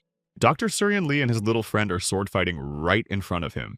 Everything happened as the doctor thought it would. He knew that if the young master trained in martial arts in front of him, Guvan would show interest. Guan watched them practice martial arts. He heard Suryan give instructions on how to hold the sword, how to use the movements correctly, and when the techniques become part of the boy's body. Suryan said that movements are not limited to a single form. They will only achieve power when all these forms are combined. A picture from the past of Mukyoung and Ryun exchanging martial arts immediately appeared before Guan's eyes. As the sword struck the sword, an image of Mukyoung competing with Chulgik Kwan appeared before his eyes. Guan's eyes began to flash back to memories from his past, picture by picture, and the memories were accompanied by quite familiar voices that kept repeating strange words. A series of strange memories began to drive Guvan crazy, and he thought he was going crazy. Dr. Suryan Lee and his little master stopped their training because Guvan was so nervous that he seemed to explode. The little gentleman was afraid for his friend Guan, so he rushed to help, but Suryan Lee stopped him because it was too dangerous. No one could understand what was happening to Guvan because his body was burning with fire and his muscles had grown many times over. Guvan thought only about the natural ki energy that had taken over his body. Energy was tearing his body apart, filling every cell of his body. Guvan's agony ended and he remained on his knees, cooling off from his own fire. Instead of burnt skin, new skin begins to appear on his body to replace the old burnt skin. Fully regenerated, Guvan fell unconscious and without strength. Suryan Lee thought that maybe this was the technique of full body replacement that was the stuff of legend. The goal of all martial artists to reach the level of a martial artist only once? He could not believe it even when he saw it with his own eyes. The little gentleman leaned over Guvan, begging him to come too. Suryan Lee realized that Guan had indeed ascended above the heavens themselves. A guard stood outside the residence and discussed among themselves the planned arrival of the gentleman, as he had not been at the residence for some time. They noticed that the gentleman was already at the entrance, so they decided to inform everyone inside the residence. It was General Yongjin Oki and his martial arts masters. The guards shouted that the general had returned, ordering the gates to be opened. Chongjin greeted his father, the general, telling him how difficult his journey had been. The general told his son that he knew how busy he was and thanked him for coming to say hello. Chongjin said that it was not like that. He just did it as he liked. Probably the general was tired. He invited Yongjin Ok to come to the residence. Suddenly, the general saw a guy whose face he had never seen before, and Chang'an replied that he wanted to introduce them. Chang'ak asked for permission to introduce him to the guy he had just seen. He introduced him as Guan, who humbly bowed before General Yongjin Ok. However, in Guvan's eyes, one could see a fierce storm of disobedience and arbitrariness. Yongjin Ok sat at the table and said that he saw that many things had happened in his absence. The general asked what the boy's name was, and he reminded the gentleman that his name was Guvan, and the general asked if he hadn't said that it was not his real name. Chang'an explained that his energy and martial arts skills were restored through the full body replacement technique, but his memories have not yet been restored. Yongjin Ok thought that a master wounded by his sword is critically wounded by his own sword who likes to drink and likes chrysanthemums, and he can't stand plum blossoms, so the general slowly began to understand that he was a martial arts master and a flower man. Yongjin Ok asked where the sword that had pierced Guan when he was found was. Jongyung Ok quickly found and brought the same sword they had found Guan with. Even without picking it up, Yongjin Ok can tell that this is an unusual sword. At first glance, it looks rough, but it has noble symbols on it. Did he address Guvan, or did he look at this sword and remember something? Guvan replied that he had heard what had happened to him, but he could not be sure that this sword was his because he felt sad and cold. Chongyung Ok understood him. It seemed he needed some time for his memories to return, and he also wanted to ask him for something, namely to join the cult of the Shivering Dark Wind and help it. Guvan listened to him carefully, but calmly and without further ado refused the general's request. Neither Jongyung Ok nor Yongjin Ok expected Guan to refuse. Guang in turn explained that he had been rescued by Jonggun Song, and that he was only too happy to be part of the house and take care of his horses and youngest son. Yongjin Ok laughed out loud, saying that he liked Guan's directness. Chang'an explained to Guan that his father needed help more than he did, so serving him would be a very good opportunity for him. Guwana exhaled and replied that if Chang'an said so, then he would agree to the proposal, but only as long as he is alive, and when Chongyung Ok leaves this world, Guwan will do whatever his heart desires. Just in case, Guvan asked if it would be a problem for him. Yongjin Ok agreed because he liked the fact that he said it directly and ordered Guwan to bring new things. Before leaving, Guvan turned to the audience and said that if they decided so, then so be it. But now he had to leave them. Chang'an asked if his father had found out anything about Guwan, and he asked if he had ever thought of a person after the phrases martial artist and plum blossoms. Alliance leader Murim Chonggak, eye sword white flow, plum flower technique? This realization confused him. Yongjin Ok knew exactly what happened between Guwan and the leader of the Murim Alliance, but if Murim's alliance found out that Guwan was in their midst, it would be a big problem. Now with the new details, they are even more curious about who Guvan really is. The same evening, masked unidentified men entered the residence. There were about 5 of them, unidentified, moving quietly and skillfully under the cover of night. However, they were interrupted by Guvan, who was not sleeping like the rest of us, but walking around with his favorite liquor. He immediately noticed the uninvited guests and said that rats like them did not look good in such a picture of night beauty.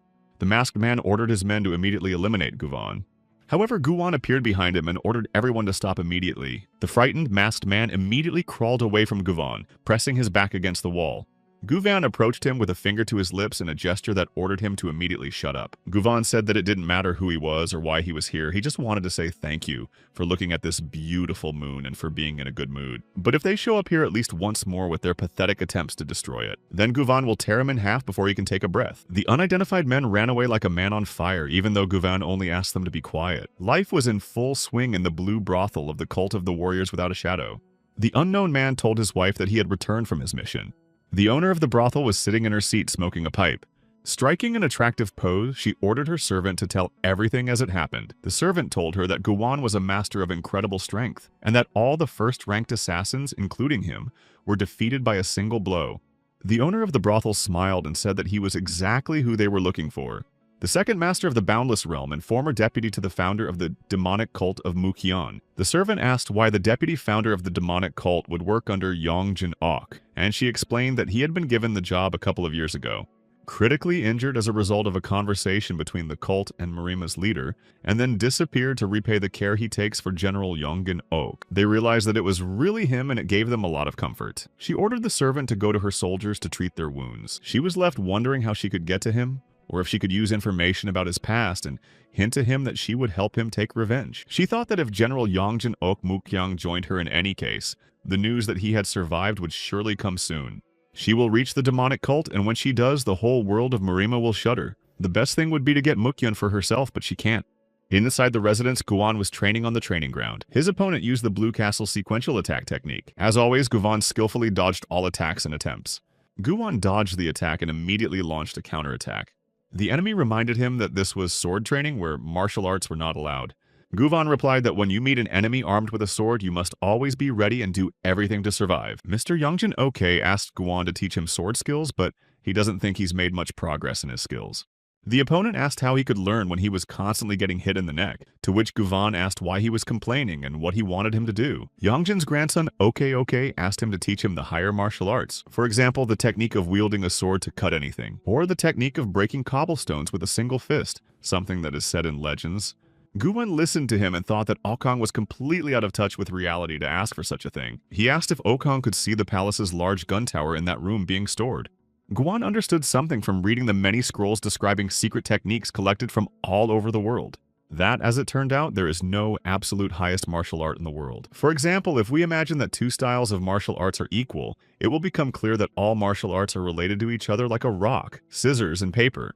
For example, shield bearers are quite weak against those who attack with spears. But those who wield spears can do nothing against archers, and archers can't cope with shield bearers. Besides, if Guvan wanted to use the subsequent attack of the Blue Castle, Guwan clearly showed how to use the Blue Castle technique. It looked very impressive, so much so that everything around them shuddered. Okong shouted out in surprise because Guwan used the same technique, but he did it much better.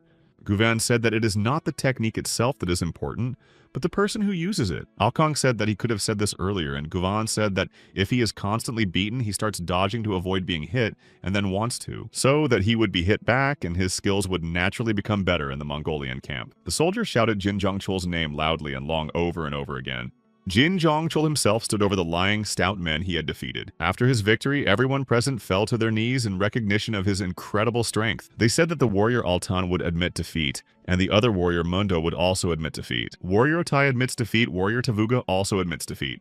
They all unanimously elected their leader, the Supreme Khan of Mongolia, Jin Zhongchul. Yongjin OK was playing a board game and asked if his companion had heard the latest news. The news was that there was a new Khan in Mongolia named Jin Zhongchul. Ma Riyong, the deputy general of the army, said that he had heard and that it had been bothering him for some time. Usually they are busy fighting, but if they unite, it will become a huge problem, and we need to deal with it before they gather their tribes. In this case, they should send 200 archers and 10,000 infantrymen without delay, and the great army of the Dark Wind and the major general will take care of the rest. Ma Ryong said that he was afraid of the Mongols gathering more, and that perhaps the general had a specific plan. General Yongjin Oki laughed at his words and said that his deputy was worried about trifles. Why do they need a plan when they are facing a wolf pack? Yongjin Oki said that all they have to do is deal with their leader. General Yongjin Ok and his men, including Govnom, went on a military campaign.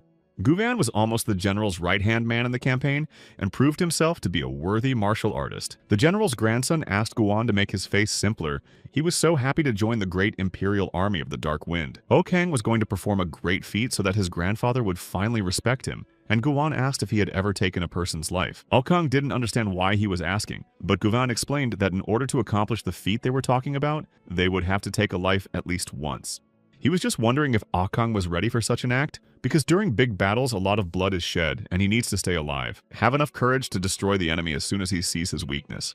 If you miss the moment, it is not you who will be destroyed, but you. So when the time comes to take someone's life, his sword must strike without delay.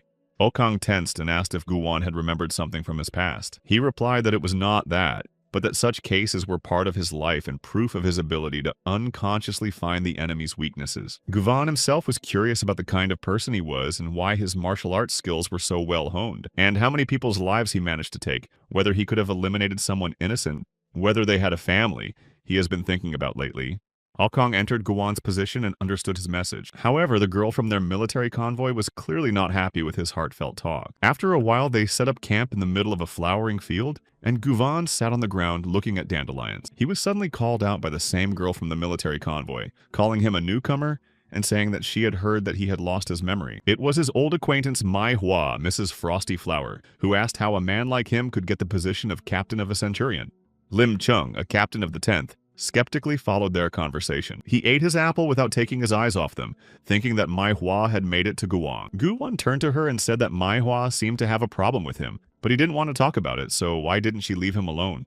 Manhwa said that she sees him thinking that the general has his ass covered, but she doesn't care about that. Guvan sighed sadly and said that he was not interested in any case. However, before he could speak, Manhwa rushed at him with a sudden attack. Guvan managed to react quickly and dodge Manhwa's attack. In turn, he quickly attacked Manhwa's stomach with his fist. Guvan reminded the girl that he had already told her that he was not interested in talking to her. Manhwa lay on her back and couldn't believe that she could lose to that bastard. She tried to get up, still shocked by her defeat. Manhwa was so angry that she even promised to destroy Guvan herself. Guvan said he could have let these words pass if it were a normal enmity, but she decided to eliminate him, and he had no choice. He advised Manhwa not to regret her actions. Guvan used the sword technique of concentrating air and Akai energy. This technique can only be used by masters of the highest rank, and he personally uses it as well. Manhwa did not even realize how she knelt before him.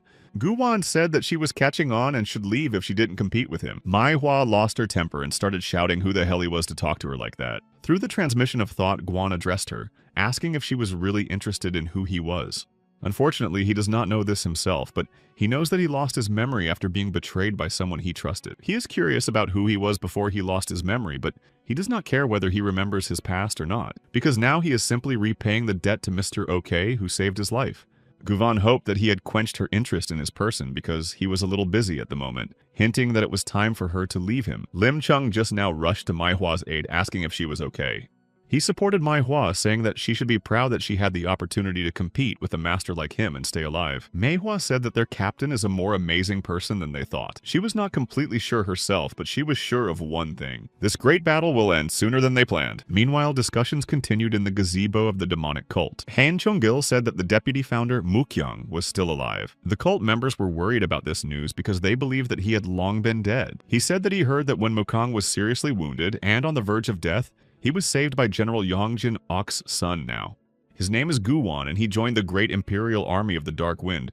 Most likely he lost his memory since he was an assassin squad. Seo Mu-yun said that they needed to deal with him before his memories returned, to which Yang Ingol asked if his memory loss didn't make it easier for them. Mukyun is likely to not remember the cultivation technique he used to master, and if you use this as a weakness, it will be even easier to destroy him. The founder of the demonic cult said that it's not that simple because Mukyung joined the Imperial Army, so they can't act without thinking. They can make a deal with someone in the Imperial Army who has a grudge against General Yongjin Ok if they target him. Then they will be able to deal with all his subjects, including Mukyun. Meanwhile, Guwan mercilessly destroyed the Mongol horde on the battlefield. Manhwa looked at him and marveled at his power, equating him to a demon. The members of the Imperial Army realized that none of them could compete on a par with him.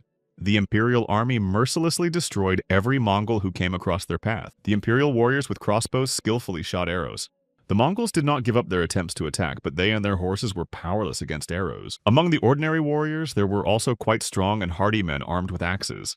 For all the Mongols, Guwan was the main target, and each of them aimed to eliminate him. However, as soon as they thought they had him, Guwan did not even move from his seat and struck critical blows at the attackers. Guwan killed everyone who approached him with weapons, dodging arrows. Thanks to his skill, he caught the flying arrow with his sword in this way. That an arrow bounced off the sword and flew straight into the enemy. He shot him directly in the head, which had recently been pondering how Guwan had managed to calculate the arrow's trajectory and deflect it. Supreme Han Jin Jong Chol said he was surprised to meet a warrior like Guwan. He introduced himself as Jin Jong Chol, who is the great Khan of Mongolia. He also asked the name of the brave warrior who was destroying his people. Cautiously and with his sword raised high, he said his name was Guwan. Jin Zhongchul praised Guwan for his impressive fighting spirit. He raised his sword and loudly announced that he was challenging Guwan to a duel. Without further ado, Jin Zhongchul on horseback launched the first attack on Guwan. He, in turn, immediately repelled the Mongol Khan's attack. Jin Zhongchul said that he knew Guwan would be able to withstand the first attack. However, he immediately attacked again, much harder than that time. Manhwa watched the duel and realized that Guwan was being pushed back, giving the command to help the captain. However, Guwan quickly stopped them, saying that they would only hinder him and get hurt themselves. The duel continued. The Mongol Khan actively attacked Guwan, and the latter skillfully dodged without exposing himself to attack. However, Guwan did not evade for long. He attacked with one sword stroke, decapitating a horse and breaking the sword of the Mongol Khan. This made him very angry because now they would have to fight on an equal footing. Jin Zhongchul told him that it was amazing because he never thought that Guwan would be able to cut his sword. However, Khan did not allow him to think that this was his only sword. Jin Zhongchul put his hand out to the side and a sword appeared in it, just like the one Guwan had destroyed. Jin Zhongchul shouted so that everyone could hear, "Let the souls of the fallen soldiers come with him," and ordered his soldiers to rush into the attack. After that, Khan and Guwan faced off in a new powerful battle. This time, Guwan managed to get closer and wounded Jin Zhongchul. Guan looked at the Mongol Khan with hatred, telling him that his end had come. Jin Zhongchul smiled and told him not to expect an easy victory. He grabbed Guvan's shoulder with his big hand, thus preventing him from moving. With his other hand, the Mongol Khan was already preparing to stab Guan in the back with his dagger. However, Guan twisted and tore his sword from the flesh of the Mongol Khan and dealt him a critical blow. Guan said that it was a worthy fight for Khan Jin Zhongchul, but it was time to say goodbye to the great warrior of Mongolia. At the end of the battle, Guvan stood among the scattered forever dead Mongol warriors and thought that the Mongol horde's attack had ended in their favor. Even though General Yongenak ordered the massacre of every tribe so that they would never be able to gather forces, Guvan disobeyed this order and secretly left one of them alive because he did not want to be a useless slave. Although Guvan received some money for his contribution to this great battle, nothing beats a good cup of coffee. He was relaxing from the battle on the edge of a cliff with an incredibly beautiful view. Still, something was depressing Guvan, so he thought about it. That, according to the book he read in the Great Imperial Library, a person should feel guilty when he destroys another person. But Guan felt only a strange sense of euphoria, and he thought about it. That maybe in the past he was a very bad person who caused others a lot of grief. When he was suddenly distracted from his thoughts by familiar sounds, he immediately wondered who could be playing the kuma in such a deserted place. It was strange to Guvan that the melody sounded quite familiar, but he could not remember anything at all. He decided that he should go there and find out what was going on. Guvan was surprised that there could be a house so deep in the forest thicket. He still felt strange because he recognized the melody. Maybe he had heard it before he lost his memory. Guvan saw that there was one person in the house, but he wondered who it could be, and if that person knew something about his past. Nevertheless, Guvan decided not to hesitate and ask him because it was important to him. Meanwhile, at the residence of Yongjin Oka, they discussed that they were satisfied that the great battle with the Mongols ended sooner than they had expected. The maid said that the general had visitors. It was General Gil Su-ma, and Centurion Captains Yongjin Ok did not understand why they came to him at such a late hour. Gil Su-ma said that it was a beautiful evening, but the general interrupted him, reminding him that it was night and they should be quiet. Yongjin Ok also asked what brought them here at such a late hour, and he said that the general himself had called them here. The general told them that he had not given anyone such an order, so this situation becomes even more suspicious. Yongjin Ok said that they should go back to the army and order their soldiers. However, their conversation was interrupted by someone who said that it was no longer necessary, and that he had received an order from the higher-ups. Arrest General Yongjin Ok for rebellion against the great imperial family. All those present were outraged by this decision and doubted that His Majesty could have given them such an order. Yongjin Ok seriously asked whether the commander of the great imperial army, Gong Hai, was willing to take responsibility for his words. He replied that His Majesty had personally given him this order. Yongjin Ok said that they were getting on his nerves, but this was the last straw and he was going to cut them all to pieces and tell the emperor the truth. Gong Hai laughed and asked the general if he still thought he was better at martial arts than he was. After his words, he ordered to attack the general's men. Meanwhile, in the forest house, a beautiful girl was playing the kuma. A wonderful smell of incense and aphrodisiacs wafted through the room. The girl was in complete harmony with herself with this smell and music. Guan came to the house and praised her playing, saying that she had a beautiful rendition of the melody. The girl asked him who he was without turning her head. Guvan explained that he came uninvited because he followed the sounds of his godmother and wanted to ask her something. The girl asked him attractively what he wanted to know from her. Guvan asked if the girl had taught anyone to play the kuma. Suddenly, something happened to him and he began to lose strength and concentration. Guvan leaned against the door and clutched his heart and asked what was happening to him. The girl explained that it was a magical composition of 1,000 songs, the name of the music he had just heard, and she taught Mukyan's deputy for a long time.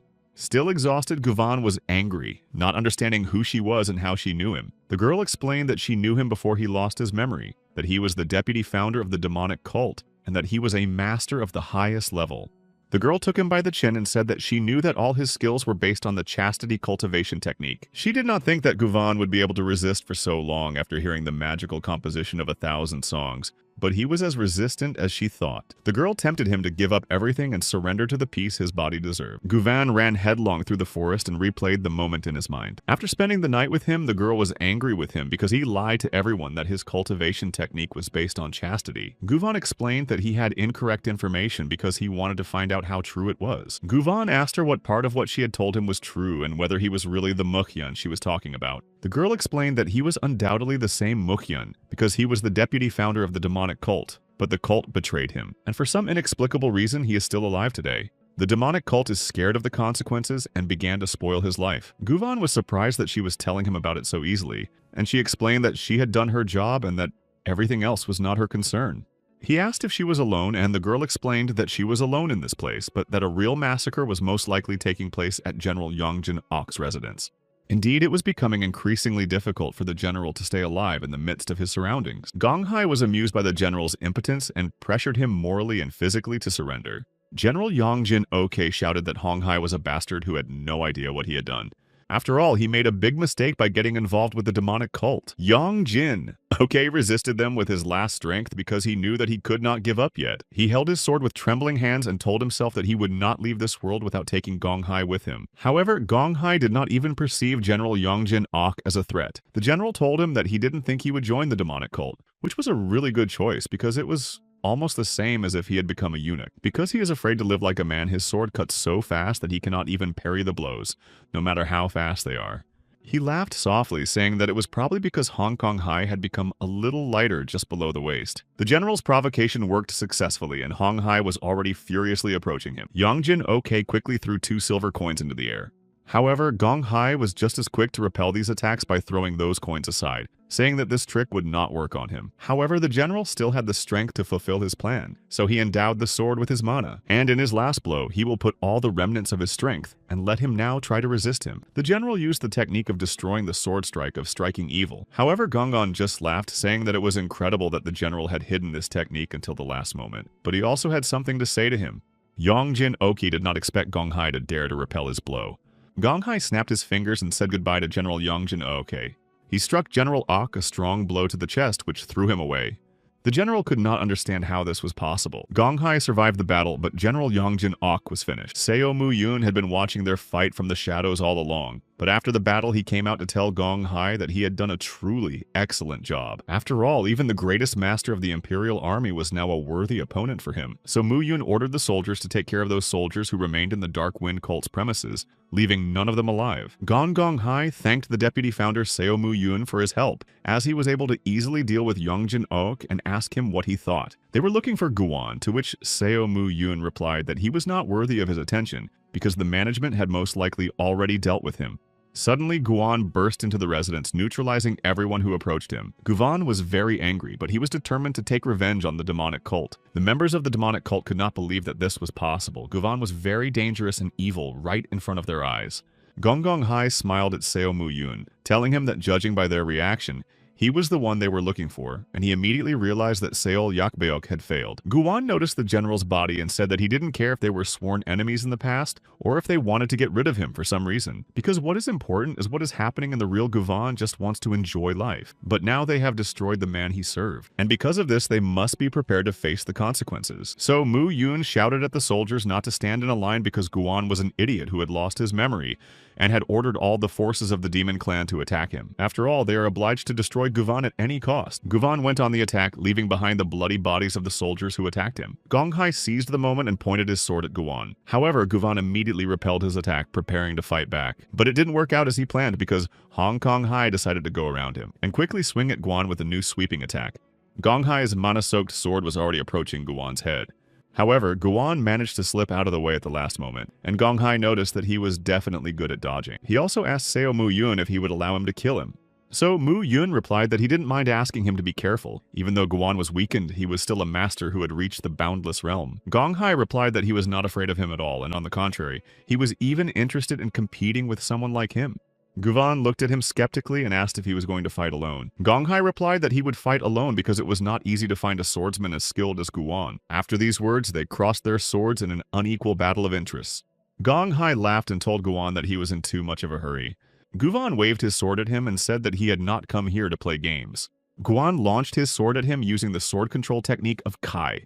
Gong Hai noticed that this is a rather interesting technique, even spectacular. But he was not effective, he said, and repelled the attack with his sword. Guan approached him from behind and told him that this technique was needed to distract him. After that, he immediately wasted no time in attacking Gong Hai's back. The attack was so strong that he flew past his soldiers and crashed into the wall of the residence, destroying it. The warriors of the demonic cult rushed to save their leader, and Guan noticed that. From the scattered dust, Gongon looked out and called him a bastard who had a lot of tricks in store. His anger made the ground tremble and a storm was rising. Guan stood there not knowing what to expect from the angry angry Gong. He has already begun to attack him with demonic arrows, reducing the distance between them. One of the arrows almost hit Guwan, but he managed to dodge it in time using the sword swing technique that destroys the world. To which Gong Gong Hai used the Purple Dragon's poison dance power technique as a counterattack. Two strong techniques were about to face each other and show whose technique was stronger.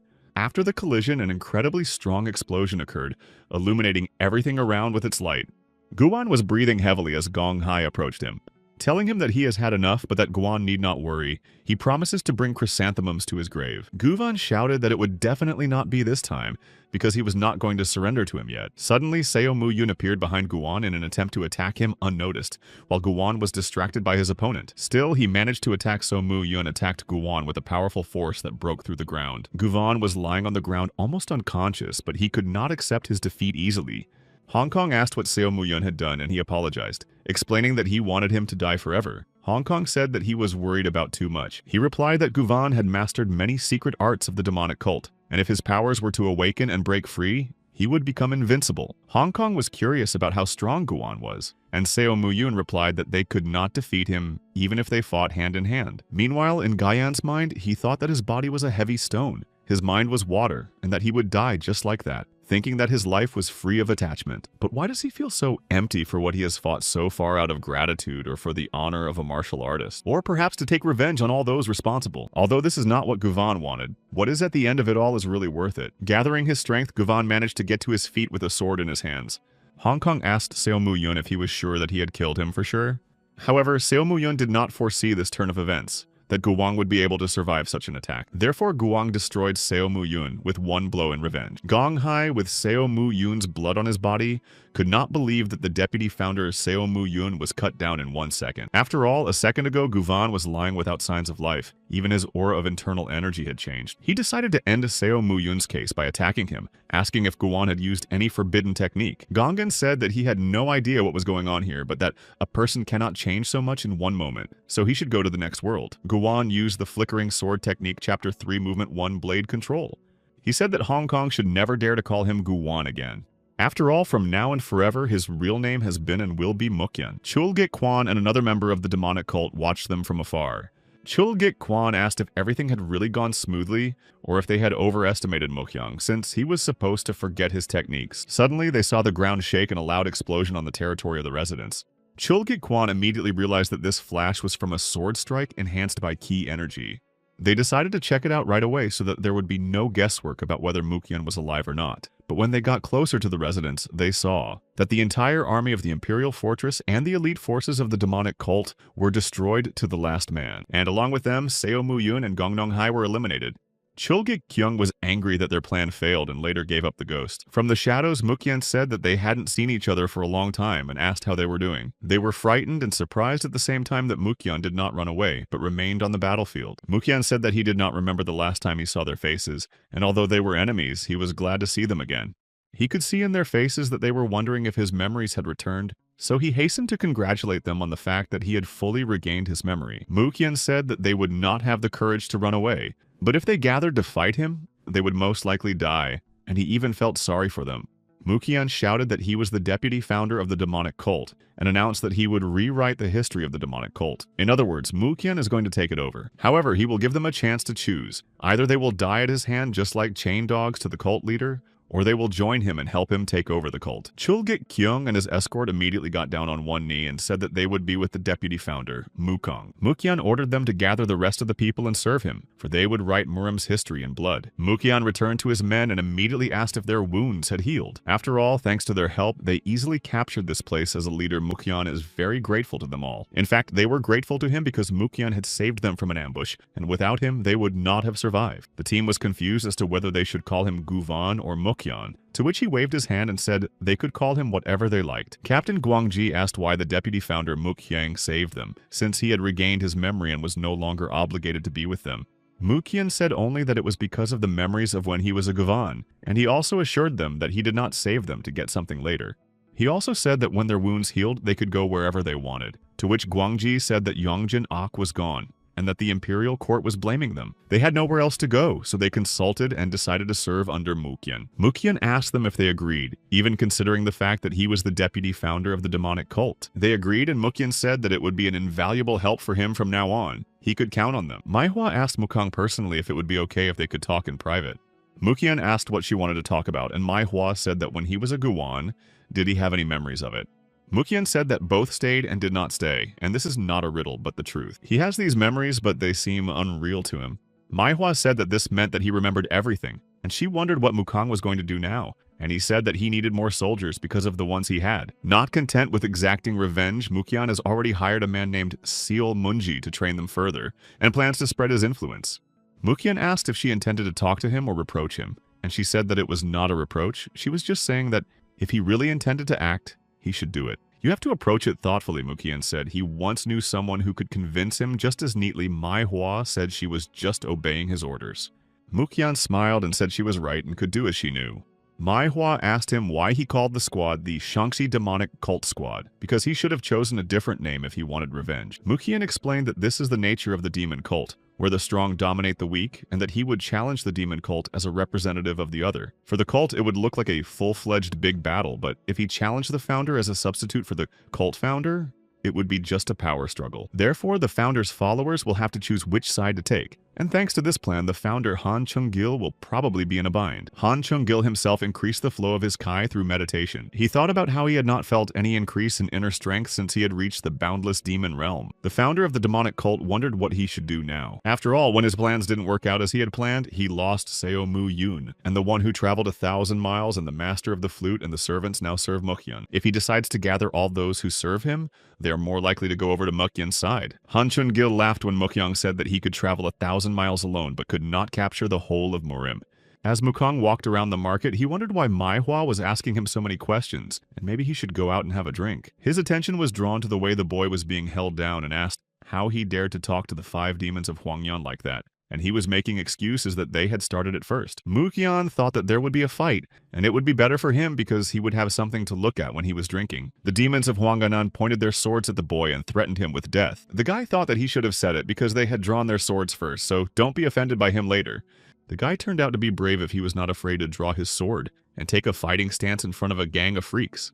But suddenly, Mukyan's eyes widened because the sword in the boy's hands was familiar to him. He was ahead of Huang's demons and approached the boy closely with his fists clenched tightly. The guy was hostile to anyone who approached him, thinking that Mukyan was one of those demonic freaks. However, Mukyan held his head, not allowing him to move. He said he would ask him once, so he should think about the answer. The question was spoken very seriously and menacingly, and Mukyan was interested in where the man had gotten the sword he was holding. The name of this sword is Shining Jade, and it was fought by his teacher Yu Pek, an elusive swordsman, and if it was given to that guy in a vile way. The boy was nervous when he heard that this sword was teacher Mukyan's.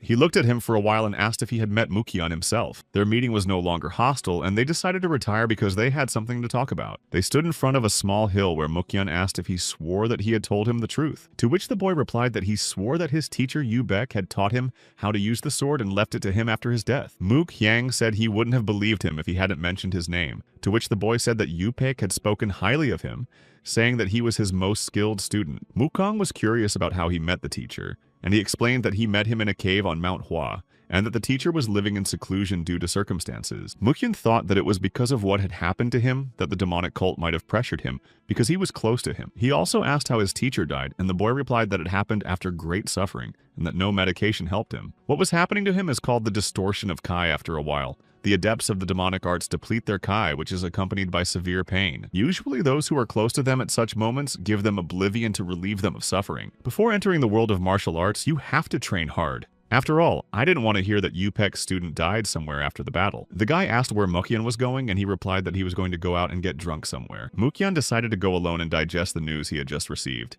He recalled his teacher Yu Pek's unforgettable image and how they laughed together. He recalled how they used to spend time together after hard training. Mukang's feet led him to a place similar to the place where they had meditated together. and looking at the sunset with pain in his eyes, he said that his teacher Yu Baek may rest in peace. That same evening, in a mountain cave, the entrance to which was closed with iron bars, the incredibly large Zhangshi came out, and the warriors were waiting for him with their swords drawn. They motivated each other by saying that they had to cope with this giant. The warriors simultaneously attacked the huge Zhangshi using the 1,000 strikes of 3 technique. They rejoiced because their first attack had worked perfectly, and now all that was left was to finish off Zhangshi. However, he did not even think of surrendering, and there was no trace of the previous attack. Zhangshi not only stayed on his feet, but also threw himself at the soldiers in a retaliatory attack. The huge Zhangshi quickly destroyed all the warriors except for one, who crawled away from him in fear, not understanding how this was possible.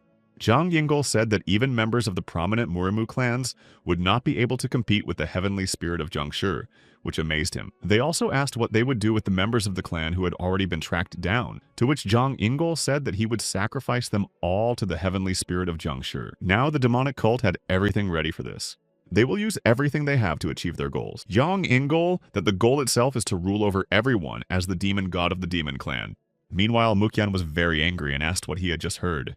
People he had known for a long time were standing in front of him, and one of them said that the deputy founder Mukyan had heard what they had said. The elders and subjects who once served the founder Han Chunggil expressed their loyalty to the deputy founder Mukyang. Manhwa wondered if Han Chunggil was not the founder of the demon clan, and why he sent his subjects to his enemy, the deputy founder Mukyang. Mukang looked at them angrily, saying that Elder Jigo Yo should be ashamed of himself. He wondered what they would say to him after such an unexpected visit, whether they really thought he would believe the founder Han Chunggil. Jigo Yeo knows the rage of the deputy founder, and they can't do anything, even if he decides to execute them. However, they are here only to fulfill the last order of the founder Han Chunggil. The founder ordered them to serve now under the deputy founder, even if they had once been enemies. Mukang did not understand why he was doing this, what his ultimate goal was, to which Jigo Yo explained that the founder said he was just doing what he had to do. Han Chunggil asked what had brought him to such a late hour today, to which the deputy founder Yan Ingol laughed and said that he would not repeat himself because he already knew everything. Han Chungil said that he had come to organize a rebellion, to which Yang Ingol said that he was glad that he had realized so quickly that he might want to surrender on his own. Han Jonggil said that if he claimed to be the founder of the cult, he should meet with Mukang, or perhaps he was not brave enough to do so. Jian Ingel stuck his finger on his thumb and said that he didn't have to worry about that. Was he not going to surrender voluntarily and without leaving him a choice? Suddenly, a large number of Zhangshi celestial spirits began to jump on top of the founder of the demonic cult. Han Chun-gil used his demonic power to get rid of the unexpected attack, although his skills are not close to those of Mokyan. He is still the rightful founder of the demon clan. Did he really think it would be so easy to take the place of the founder of the cult? In front of them lay the heavenly spirit Zhangshi with a pierced skull. Jian Ingel noted that the founder is as strong as ever, but it's not too early for him to show his full strength. Han Chun-gil formed an energy ball in his hands and said that it seemed he still did not understand it. Therefore, the founder of the demonic cult decided to explain it to them in a different way. Now it will be clearer to them that those Zhangshi are not enough to deal with him. To which Yang Ingol replied that with such power he could simply run away. But he also wondered why he decided to stay here and fight back. Han Chun-gil replied that he had been thinking a lot lately, and did not care whether it was Mukang's revenge or his rebellion. All of this leads only to his death and the transfer of his place to one of them. And if the outcome is unchanged, then his personal choice is not important. As the founder, he had to make a choice for the sake of the demonic cult. Therefore, Han Chun-gil, following the laws of the power of the strong over the weak, appoints Mukyang as his successor and sentences Zhang Ingol to death. To which Yan Ingol snorted under his breath and said that this was a very unwise choice. However, after their conversation, the Zhangshi heavenly spirits began to attack the founder of the demonic cult, one by one. He asked John Ingol if these Zhangshi were the best he could do because it looked very shameful. Han Chun-gil used the technique of the enhanced fingers of the purple Kai because he was bored with them, so he decided to deal with them all at once. Using against them the technique of striking the waxing moon of purple Kai, suddenly someone spoke to Han Chun-gil, drawing his attention. Yang Gonggu told him that he was going to personally separate his head from his body. Jian Ingol, who had been standing on the sidelines until now, decided that it was time for them to start. He raised his hand and ordered the archers behind him to stand ready. And when Yan Ingol ordered the archers to shoot, they fired arrows directly at the target. Han Chun-gil was busy fighting Yang Gonggu, and only now noticed the arrows fired at him. He thought about the fact that Yan Ingol was well aware that ordinary arrows could not harm him. Then why would he use archers and give them orders to shoot again and again? However, ignoring the arrows, Han Chun-gil decided to deal with Elder Yang Gonggu first. But before he could, the arrow hit his body, and the founder did not understand how the arrow managed to pass through his key defense. Zhang Yingol knew very well that ordinary arrows would not take him, so he personally shot an arrow because they are on the same level of the Boundless Kingdom. This act made Han Cheung-gil very angry, so he approached with plans to attack Zhang Yingol. However, Elder Yang Gonggu rushed to his defense, covering his leader. With a smile and sword at the ready, he waited for Han Cheung-gil, knowing that the end was coming. Yang Gonggu attacked the founder with his sword, but did not reach his goal because Han Cheung-gil dodged his attack. Han Cheung-gil was alone against all of them because the archers and Zhang Yingol had already pointed their arrows at him. Before shooting him, Zhang Yingol thanked the founder Han Cheung-gil for everything he had done. After a while, the founder knelt down, pierced by arrows, and said that he congratulated Zhang Yingol because he had earned the place of the founder. However, Mukyar will soon come and attack with those who obey him. Yang Yingol said that he didn't have to worry about Mukong, as it was useless for him to sit here. He had already taken care of everything. He found the Dark Moon Killer Zhan Ryong, who has the strength to deal with Mukyang. Han Cheung-gil realized that the Demon Clan's influence had fallen so low since he had gotten involved with the Dark Moon Society. Jian Yingol said that the influence will go to the winners, no matter how they achieved victory. He also ordered Zhang Shi to leave him without an energy center, and to tie him up so that he could not find release from his inevitable but long death. After all, even like this, Han Cheung-gil can be useful to him. If Zhang Yingol succeeds in defeating Mukyan, he will be able to conquer all the demonic worshippers and unite the whole of Merim with his power. He said this and laughed out loud as the elders of the demonic cult looked on. Han Cheung-gil was not the only one attacked by Yang Ignol, as Zhang Shi's attack was fought off by Chonggak Ok. Yang Yingol asked whether the leader of the alliance, Chonggak Ok, was not tired because he still had many more Zhang Shi. Chonggak couldn't understand why Zhang Yingol dared to do this to him, or maybe he thought he could capture Merim like that. Zhang Yingol asked why he shouldn't do it, since he was sure he could do it, and the leader of the Merim alliance was already on his knees. Yang Yingol was assured that he would now have Murimu's entire alliance in his hands because he was very impatient and felt that he was wasting his time talking to him. Therefore, he ordered his Zhangshi heavenly spirits to get rid of Chonggak I.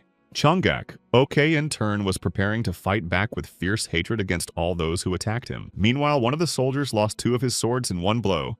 The attackers did not know that their abilities and weapons were powerless against Mukyan. Most of the clan had already knelt down, and Mukyan asked if anyone else wanted to continue. On his knees, the founder of the cult asked Mukhan what he had done to deserve all this and what he wanted from him. Mukyan said that he wanted their clan to temporarily serve as a source of resources, which did not please the founder of the cult, as Mukyan did not want to start a big battle. Mukyan assured that he has long been in the midst of a great battle, especially in the battle between demonic supporters. After the showdown with the cult, Mukyan decided to retire in his favorite way. Above the tops of the forest trees, the view is very calming, and he will never get tired of it no matter how long he looks at it. Mukyan has managed to capture all the clans in the region, and preparations for the big battle are going according to plan. But Mukyan was still uneasy about the reason for all this. If he was going to do this, why did he betray the cult's founder, Han Cheung-gil? If he had shown him hostility until the very end, he would have tried to take revenge without any doubt. But the more he thought about it, the worse he felt. So he decided to go down from the top and have a drink. Suddenly, a large number of small specks flickered in the distance, and the closer they flew, the larger they became. As it turned out, it was a large number of arrows viciously fired at Mukyan. He managed to dodge every arrow that flew over him. Having landed on his feet, Mukyan used the technique to land all the arrows fired at him. Mukyan managed to see a black human figure among the trees trying to hide in the forest thicket. He immediately gave chase to the unknown man to find out who he was and why he was attacking him. Mukyan noticed that the new arrows that flew toward him were unusual. After all, each of the arrows was tied to an explosive that caused double damage. Mukyan said he didn't know who sent him, but he really thought that such cheap tricks would work with him. He smelled a smell similar to laughing gas, which was a low act. He must have mixed it with a smoke bomb. However, such primitive tricks would not work on Mukyan, but they were beginning to tire him out. The man in black was skillfully hiding behind the forest trees, watching and attacking Mukyan, who decided to cut down the man in black along with the entire forest. Mukyan began to put his words into action, and the forest was illuminated by the light from his sword strokes. After destroying more than half of the forest, he still hadn't found the stranger in black, who was hiding in the bushes and thought that nothing else was expected from the master of the Boundless Kingdom. He thought that if he prepared well, he would have a chance to deal with him. But it seems that this is not the case. Did Yan Ingol decide to get rid of him like that? In Mukyan's hands, however, the task is a task since he is already acting as a killer. He cannot simply escape. As soon as he showed up, Mukyan immediately attacked him, saying that he would finally get him. The man in black thought that even though Mukyan was breathing gas, he was still a master of the Boundless Realm. If he came within range of his attack, he will come to an end, and if that's the case, the only thing left to do is to resort to the traps he has prepared as a last resort. Mukyan fell into one of these traps, and the ground under his feet began to crack, forming a large hole. Mukyakin fell to the ground in flight, thinking that the sedative gas had made his body noticeably slower. The man in black said that after such a fall, even a master of the boundless realm would not remain unscathed, and it was not an easy way for him to achieve his goal. From the darkest abyss he saw a flash that immediately wounded his hand, and he could not believe that it was possible, how he managed to reach it from there. Mukyan asked if he really thought he was allowed to do whatever he wanted. He said this and flew with a calm soul to the very bottom of the dark abyss. The members of the demonic cult are at a table near the vault, looking at it. They were looking for traces of the deputy founder because the trap was quite large, and it would take them a long time to find him. The command ordered not to interrupt the search. They had to find a replacement for the founder of Mukyan as soon as possible. The man in black said that they were wasting their time because this trap was made specifically for Mukyan. They immediately closed his mouth, and he continued to say that they could not hope in vain that Mukyan was alive under those heavy stones. Manhwa told him to shut up because if he continued to talk, she would never forgive him. The man in black laughed at her words because they obviously did not have the courage to take revenge on Mukyan themselves. Muji's selves said that they saved his life only to find out who was behind it, and that this should not be confused with mercy. He has nowhere to hurry because his head will part with his body in due time, or he speaks because he cannot accept that he was captured as a murderer by his enemies. The man in black smiled and said that he really thought he would tell him anything.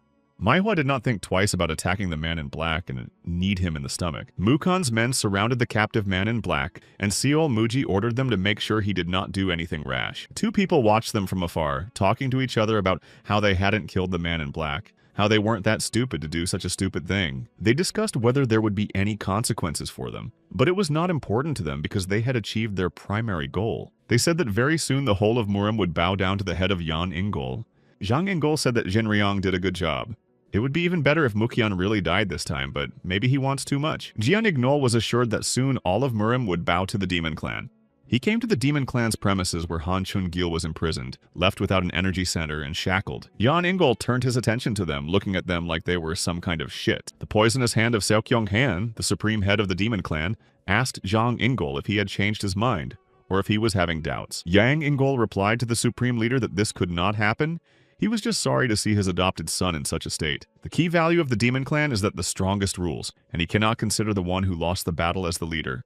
Until Yang Ingol has dealt with Mukhyang, it would be reckless to appoint him as the new leader of the demonic cult. Yang Ingol laughed out loud and asked if this was the only reason why they did not appoint him as the founder of the demonic cult. He said that Seokyong Khan's fears were unfounded, and that the demonic blood sword squad would soon destroy Mukhyang's forces. Seokyong Han said that he would wait to see if Zhang Ingol could really rise to the level he wants to take. Zhang Ingol decided to just keep an eye on the situation and somehow deal with Mukhyang. He ordered Elder Yangon Gun to immediately attack Mukhyang's forces. After all, it won't be long before this position will soon be his, and then their unsuccessful game with Mukyan will finally come to an end. Meanwhile, Mukhan's men were sitting at the negotiating table discussing what they must separate and stop considering themselves part of the Murim. The fact that the government forces entered Murim was utter stupidity in the first place. Aren't they part of the demonic cult? Those words were quite cruel. Aren't they still here today of their own free will? Even if the situation has changed, it doesn't change the fact that Mukyan saved them.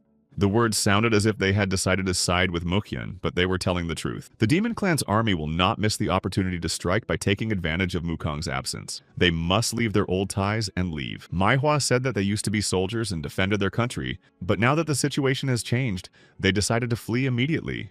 She didn't understand how they could call themselves martial artists. If Mukyan were here now, he would consider them untrustworthy. Manhwa spoke up and was the first to leave the table. I'm sure if they had stayed calm, they would have avoided any problems. Manhwa came to one of the houses in anger and knocked loudly on the door. She entered the house and asked her husband if she had done enough for him. In the middle of the house, a bandaged Mukyang was sitting next to Seokyong Han, and a man in black was kneeling on the side. Mukong praised Manhwa for her hard work, and she did a great job of getting everyone around. The man in black was very interested in how he managed to survive and not fall into the trap, to which Mukyan explained that he simply pretended to fall in. Manhwa asked how long they had been planning this, and Seokyong Han replied that he and the deputy founder had discussed it a couple of days ago. He also said that he had recently heard that he was being followed by Yan Ingol's minions. Mukyan replied that he was sure of this because he had already encountered them before. He thinks that they don't know that he knows who they really are, so he wonders what he thinks they should do. Seokyong Han began to think about the situation in which there is a spy sent by Zhang Ingol. He asked how Mukyan got the idea to use them to trick Yan Ingol. Mukyan would be alone in an isolated place not too far from their base. Zhang Ingol will not miss the opportunity to strike while Mukyan is alone if he pretends to be destroyed. This false information will reach the ears of Yan Ingol, and it will help them catch them by surprise. Mukyan smiled slyly and said he liked it, so that's what they would do. The man in black was angry because he was also being played for a fool, but he did not expect him to be so capable. If his target had not been Mukyan, he would have achieved his goal. The man in black ordered him to stop talking nonsense and asked to eliminate him, to which Mukyan explained that he was a really skilled warrior and that he thought so. Since they were talking about it, Mukyan asked why he shouldn't take this opportunity to join him. The man in black was shocked that Mukyan would take in a man who had attempted to kill him. However, Mukyan did not see any problems, especially since he had failed the assignment and would not just continue to serve as an assassin. And since he let his employers down by doing so, they may decide to deal with him personally. By serving Mukyan, he will always be able to repeat the attempt to destroy him. If he succeeds, he will not fail the task, but rather become famous as an assassin who conscientiously tracked down his target, and both of them will benefit from this. Mukyan made the last argument that he hadn't had such fun for a long time, so he needed someone like him to keep him on his toes. Mukyan asked him what he thought and what decision the man in black would make, and for a while he just kept silent. And then he replied that he probably had no choice, so he accepted Mukyan's offer and would do whatever he said. Mukyan leaned over him and said that the incident could now be considered over, so he had to prepare for the next plan. He stood up and prepared to give orders to Seokyeong-han and Manhwa. Mukyan told them that they would meet with those who had attempted to kill him, so they should hurry up and get ready. One by one, the warriors of the demonic cult hurried to an important task. They got to the Mukyan base and their task was to break through their defense with all their might. But suddenly they saw that everything was in vain because the room was completely empty. There was no one there, so they must have run away while they were getting here. Their commander realized that something was wrong if Mukyan was not alive. There must be many people from the great imperial army of the Dark Wind and the demonic cult. Did they escape as if they expected it to happen? But now the question was where they could escape to. Meanwhile, in the middle of the night and in the middle of 100,000 big mountains, the soldiers were standing at the inspection post when one of them noticed something strange behind him. It seemed to him that the ground was shaking under his feet, and the fire in the torches was swaying strangely. But his colleague said that he hadn't slept for a long time and was dreaming about things. The warrior guard could not go to recuperate because if the enemies attacked, he assured him that if they were a faction of justice, they would attack them every day. Someone has attacked, but no one has ever broken through 100,000 big mountains, so he should stop being afraid. Suddenly, after he said that, an enemy arrow hit his colleague in the chest. Unable to regain consciousness after the death of his colleague, an arrow also hits him in the chest. Chulgik Kwan did not think that the last line of defense of the 100,000 Great Mountains had weakened to the point where it was necessary to order the guards who were standing guard today. Chulgik Kyung ordered his men to kill everyone present in the area, and he gave his archer a special order to launch a sonic arrow. This signal was received by Mukyan's men, who will go round and break into the heart of the demon clan as they were ordered. Jang and Gol asked his advisor what the Justice clan looked like, and he replied that they could do nothing when they saw that Chonggak Ok was captured. It is only a matter of time before Murim's alliance is conquered, to which Jang Ingol said that they are idiots at a time like this, and that we need to make decisions quickly. Suddenly, the two of them heard some noise and commotion outside the window coming from the direction of the guard post. Supreme Leader Seok-han approached them, asking if they should do something instead of panicking. He came to see what the noise was in the middle of the night and what was going on, and the leader Yan Ingol had to tell him. Someone managed to break through 100,000 great mountains that have been considered impregnable for the last 1,000 years. Zhang Ingol just got angry and thought that this damn old man had come here just to mock him. However, he apologized to the Supreme Leader and said that he would personally go and investigate the situation, when he suddenly heard the same voice saying that Yan Ingol was not even capable of understanding the situation. But unexpectedly, after the voice, Mukyan himself appeared and said to Jan Ingol that they hadn't seen each other for a long time. Mukyan was very polite to the deputy founder and even asked him how he was doing. If Mukyang's men make it through the inner fortress and get to the main hall of the demon clan, they need to team up with the Skywolf squad. Warriors from the demon clan came out to meet them in order to stop the enemy and prevent them from passing. The time has come for the demonic cult to fight back against the people of Mukyan, to protect what they have left. All the forces of the clan must respond to the enemy's attack. They must defend the main hall at all costs. Mukyan told Yan Ingol that it looked like their men would be fighting right before their eyes. However, they can resolve their differences in their own way for a reason, not just because they met right here and now. The elder said that after all these years, he never expected that Mukyan was leading the invasion. He explained that there were a couple of issues they needed to work out with the deputy founder, which is why they had to make this mess so early in the morning. The counselor said that if Mukyan tries to resolve this by force, he will not be able to stop him. He should convince the elder to intervene in the conflict. He shouted at the supreme leader that Mukyan was using armies in the battle, which the clan's rules forbid the use of outside forces. The leader asked Mukyan if this was true, to which he replied that he simply took over those who had been abandoned by the state, so he did not see a problem with it. The supreme leader said that this is not against the rules and remains a clan matter. Even if he is a member of the Council of Elders, he should not interfere. He will only observe the deputy founder, Yan Ingol. He added that, in accordance with the right of the stronger, the members of the demon clan should congratulate their new leader. The counselor immediately changed and chirped for Mokhyun to listen to him, because he was only following Yang Ingol's orders. He made excuses that he could not go against the demon clan hierarchy. Yang Ingol, angry and upset, decided to eliminate his traitorous advisor by using the black demonic palm of destruction against him. However, at the last minute, the technique failed to achieve its goal, thus surprising Mokhyun. Instead, there was a loud explosion and a lot of dust was raised around them. Mokhyun could not understand what the hell was going on and what Yang Ingol was up to. However, as soon as the dust and smoke cleared, Mokhyun noticed that Yang Ingol had sneakily fled. He took the life of his advisor with him so that he would not say anything unnecessary to the new founder of the cult. This whole situation amused Mokhyun very much. He was laughing at Jana Ingol, who was trying his best to escape from him. Meanwhile, Yang Ingol was fleeing through the forest and thought he knew Mokhyun had survived, but he didn't expect them to meet so soon. He can't just give up on the demon clan's case, and he still has a couple of tricks up his sleeve. Stopping at the edge of the abyss, Yang Ingol looked behind him and saw Mukong, who asked where he had run away to so quickly. Yang Ingol smiled and asked Mukong if he thought he had come to this place without a plan. Suddenly, after he said that, a powerful explosion occurred near Mukhyun. An unknown axe appeared next to him out of nowhere. Yang Ingol decided to show Mukong the perfect jiangshi he had created over decades of research. He used the bodies of the martial arts masters who ruled those lands, and his knowledge is his perfect masterpiece. Without any hesitation, Yang Ingol ordered his jiangshi to grab and tear Mokhyun apart. However, Mukhyun quickly and skillfully dealt with each of them in turn. Decades of research have gone nowhere and have been useless in combat. Didn't Yang Ingol feel sorry for wasting so much time? Yang Ingol was very angry, thinking that Mukong was doing impossible things. After all, even the best of the best jiangshi cannot stop Mukong. So Yang Ingol decided to test his strength and deal with Mukhyun on his own. Mukhyun fought back against Yang Ingol's attacks and asked him how he felt powerless. Does he feel deep despair or maybe strong helplessness? And if not, does he feel that he is falling into absolute obscurity? Yang Ingol's foot was already on the edge of the abyss under Mokhyun's pressure. He was sad and angry at the same time, and mostly angry at him. He did not understand why all the laurels went to Mukhyun and not to him. For decades, Yang Ingol has been on his way to becoming the leader of the demon clan, clearing the way for himself to become stronger to become the next leader. But Mukhyun is not interested in anything other than his own martial arts. He does not care about power over the whole world. Mukhyun was bored with these sobs. Was it really that important to him? All he did was weave intrigues behind his back and work black magic, and he is nothing more than a third-rate thief. These words really pissed off Yang Ingol. Mukhyun immediately attacked Yang Ingol with his mana-soaked sword. Yang Ingol realized that he was going to lose, but his plans did not include such a demise. He still hasn't achieved his goal. He can't die in a place like this so easily. Almost approaching the water, he remembered that his dream would never come true.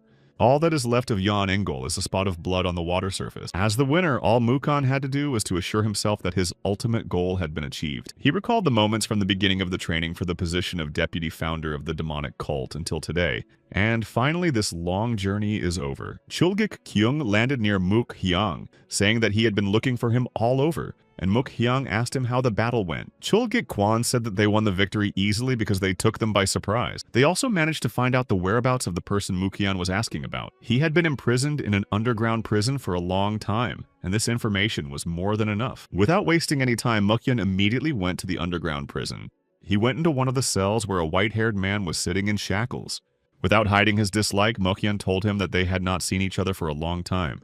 The prisoner said that he did not even expect to see him here. Did Mukhyang come to finish his revenge? Mukhyang said that Han Chun-gil had changed a lot during this time, to which he replied that his ki had disappeared, and all the years he had lived had come back to haunt him in a very shameful way. Mukhyang was very interested in only one question, the answer to which could be given only by this man. Why the founder of the demonic cult betrayed him? Han Chun-gil explained that this would not have happened if he had sat quietly, and he had repeatedly told him that they could not put up with his unpredictable nature. Mukhyar listened to him and asked if this was the whole reason, to which the founder asked if he would believe him if he said that he had been jealous of Mukhyar all along. Mukhyar looked at him skeptically and asked how a leader could be jealous of him, and was told that before he became a leader he was a martial arts master. The very existence of someone stronger than him made him envious, but very soon he realized that he was doing the wrong thing. All he was getting was emptiness. That's why Han Chun-gil gave all his strength to Mukhyang, and why he went up against Yang Ingol. Han Chun-gil asked Mukhyang if he could ask him for one last thing. He asked him to give him peace with his blade, and then Chonggak-ok and Mukhyang became sad, so he asked if Han Chun-gil did not want to live, to which he replied that this miserable life is a tiger's life. A tiger is happy only when he lives the way a tiger should. Han Chun-gil begs Mukhyang to help him stay a tiger forever. Mukhyang understood him, so he drew his sword and said a few farewell words to Han Chun-gil as an old friend. After the founder of the demonic cult also said goodbye to Mukong, his head was separated from his body forever, and his soul was at infinite peace. The next day in the demonic cult, all the warriors and those close to them came to the central square to greet the new founder of the demonic cult. Mukhyang said that members of the demon clan shed rivers of blood for this moment, but now they are united under the demon clan and he hopes this ritual will unite them. Having drunk from this ash water made according to hierarchical records, they will become one, not by blood but by will. All the members of the demonic cult drank the same water as the founder Mukhyang. Such a ritual was an integral tradition among the members of the demon clan, who would all chorus to the great demon lord to fill this world with light. The crowd kept repeating and Mukhyang stood waiting for the ceremony to end. Meanwhile, at the blood cult of Asu's base, there is a cage in the center of the table among the essays. A tiger was kept in it while shamans sat around the sketches and recited a spell in unison. The deputy leader of the bloody cult, Samayom, was watching this process. He said to someone that he was glad that he had finally regained consciousness because of the incredible healing. Jan Ingel was exhausted and still wounded, but he was still alive. Yom himself said that he was very lucky that they were at the bottom of the river. If not for them, Jan Ingol would have died there. To which Yang Ingol asked if the blood cult of Asu didn't hate the demonic cult, why they saved him, and Samayom replied that they did.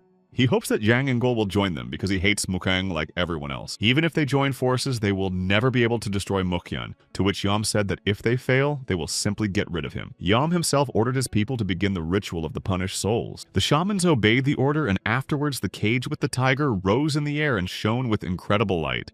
Jan Ingel watched this action and could not believe it, and could not understand what the hell was going on. The tiger was enveloped by an incredible magical energy that enveloped his entire body, and then he disappeared as if he had vanished into thin air. Jan Ingel gaped his eyes and began to shout in a voice that was not his own. How is it possible that the tiger had disappeared from the cage? And Samayom asked what Jan Ingel thought about it. Perhaps he still wants to get rid of Mukhyang once and for all, together with the blood cult. In the main hall of the demon cult, Manhwa called out to Mukong. As the morning meeting had long since begun, what could he be doing at this hour? She went to Mukhyang's room unannounced to check if anything had happened to him. However, the demonic cult founder was not in the room, so Manhwa noticed the window open and realized everything. Meanwhile, Mukhyang was having breakfast at the market, eavesdropping on ordinary people's conversations about Mount Stiltsent, the very place where Li Guhui is buried. The man said that very strange things have been happening there lately. There are screams coming from there every night, and some people in red hoodies were seen there. Maybe they were just strange martial artists. Maybe they are looking for some treasures or a book on martial arts near Li Guhui's grave. But in any case, it's none of their business.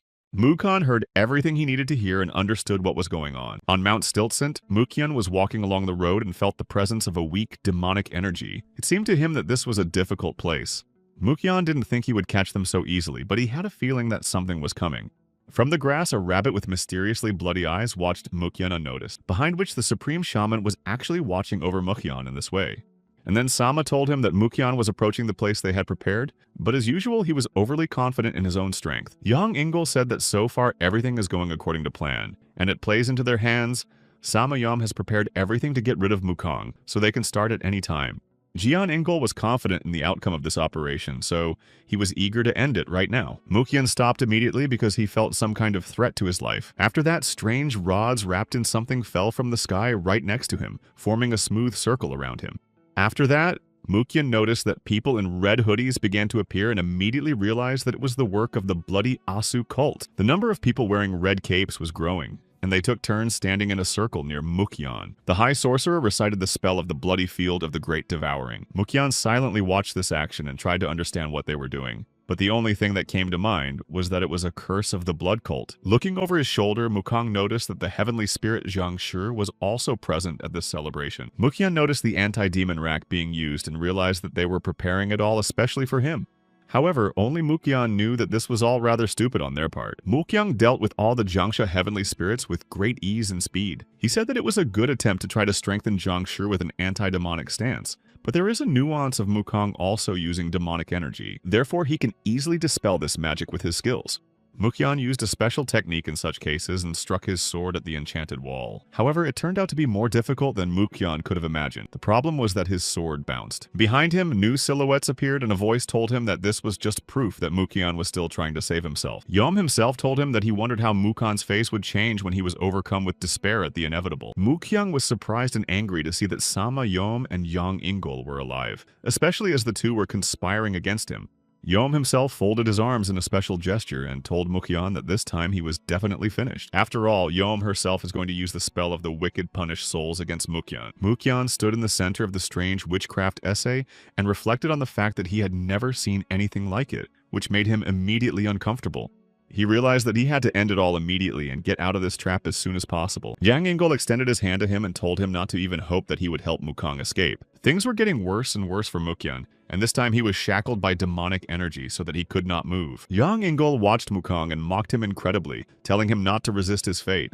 The devilishly fired Mukang answered him that he was the destiny, for one should never underestimate the founder of the demonic cult, Mukang. Yang Ingol and Sama Yom's faces immediately changed when Mukang managed to escape their trap, and with a swift arrow he broke through all the Jiangshi. Approaching his goal, however, Yom could not allow this to happen and folded his hands again in a special gesture. At one point, Mukyan's sword was already close to Sam Yom's head. Suddenly, Mukyang just disappeared before their eyes, and Samayom and Jang Ingol could not believe that they had managed to get rid of Mukyang at the last minute. Also incredible was the fact that there was not even a trace of Mukyang. Meanwhile, Mukyang was falling with a heavy boulder, either in the water or in the air to the ground. He himself could not understand what was happening to him, and why he was falling from the sky. Mukyang did not even have time to think about what to do, and how to protect himself from a painful fall. Still, the fall seemed epic and quite strong and painful. Mukyan held his head and tried to understand whether it was an illusion or some kind of very strong curse, when he suddenly looked up to the sky and saw an incredible-looking creature. Mukyan was very surprised to see the legendary creature with his own eyes for the first time. Against the backdrop of a beautiful dragon, 2 moons were visible in the sky, a phenomenon Mukyan also saw for the first time. However, he was now most concerned about where he had ended up and what awaited him next.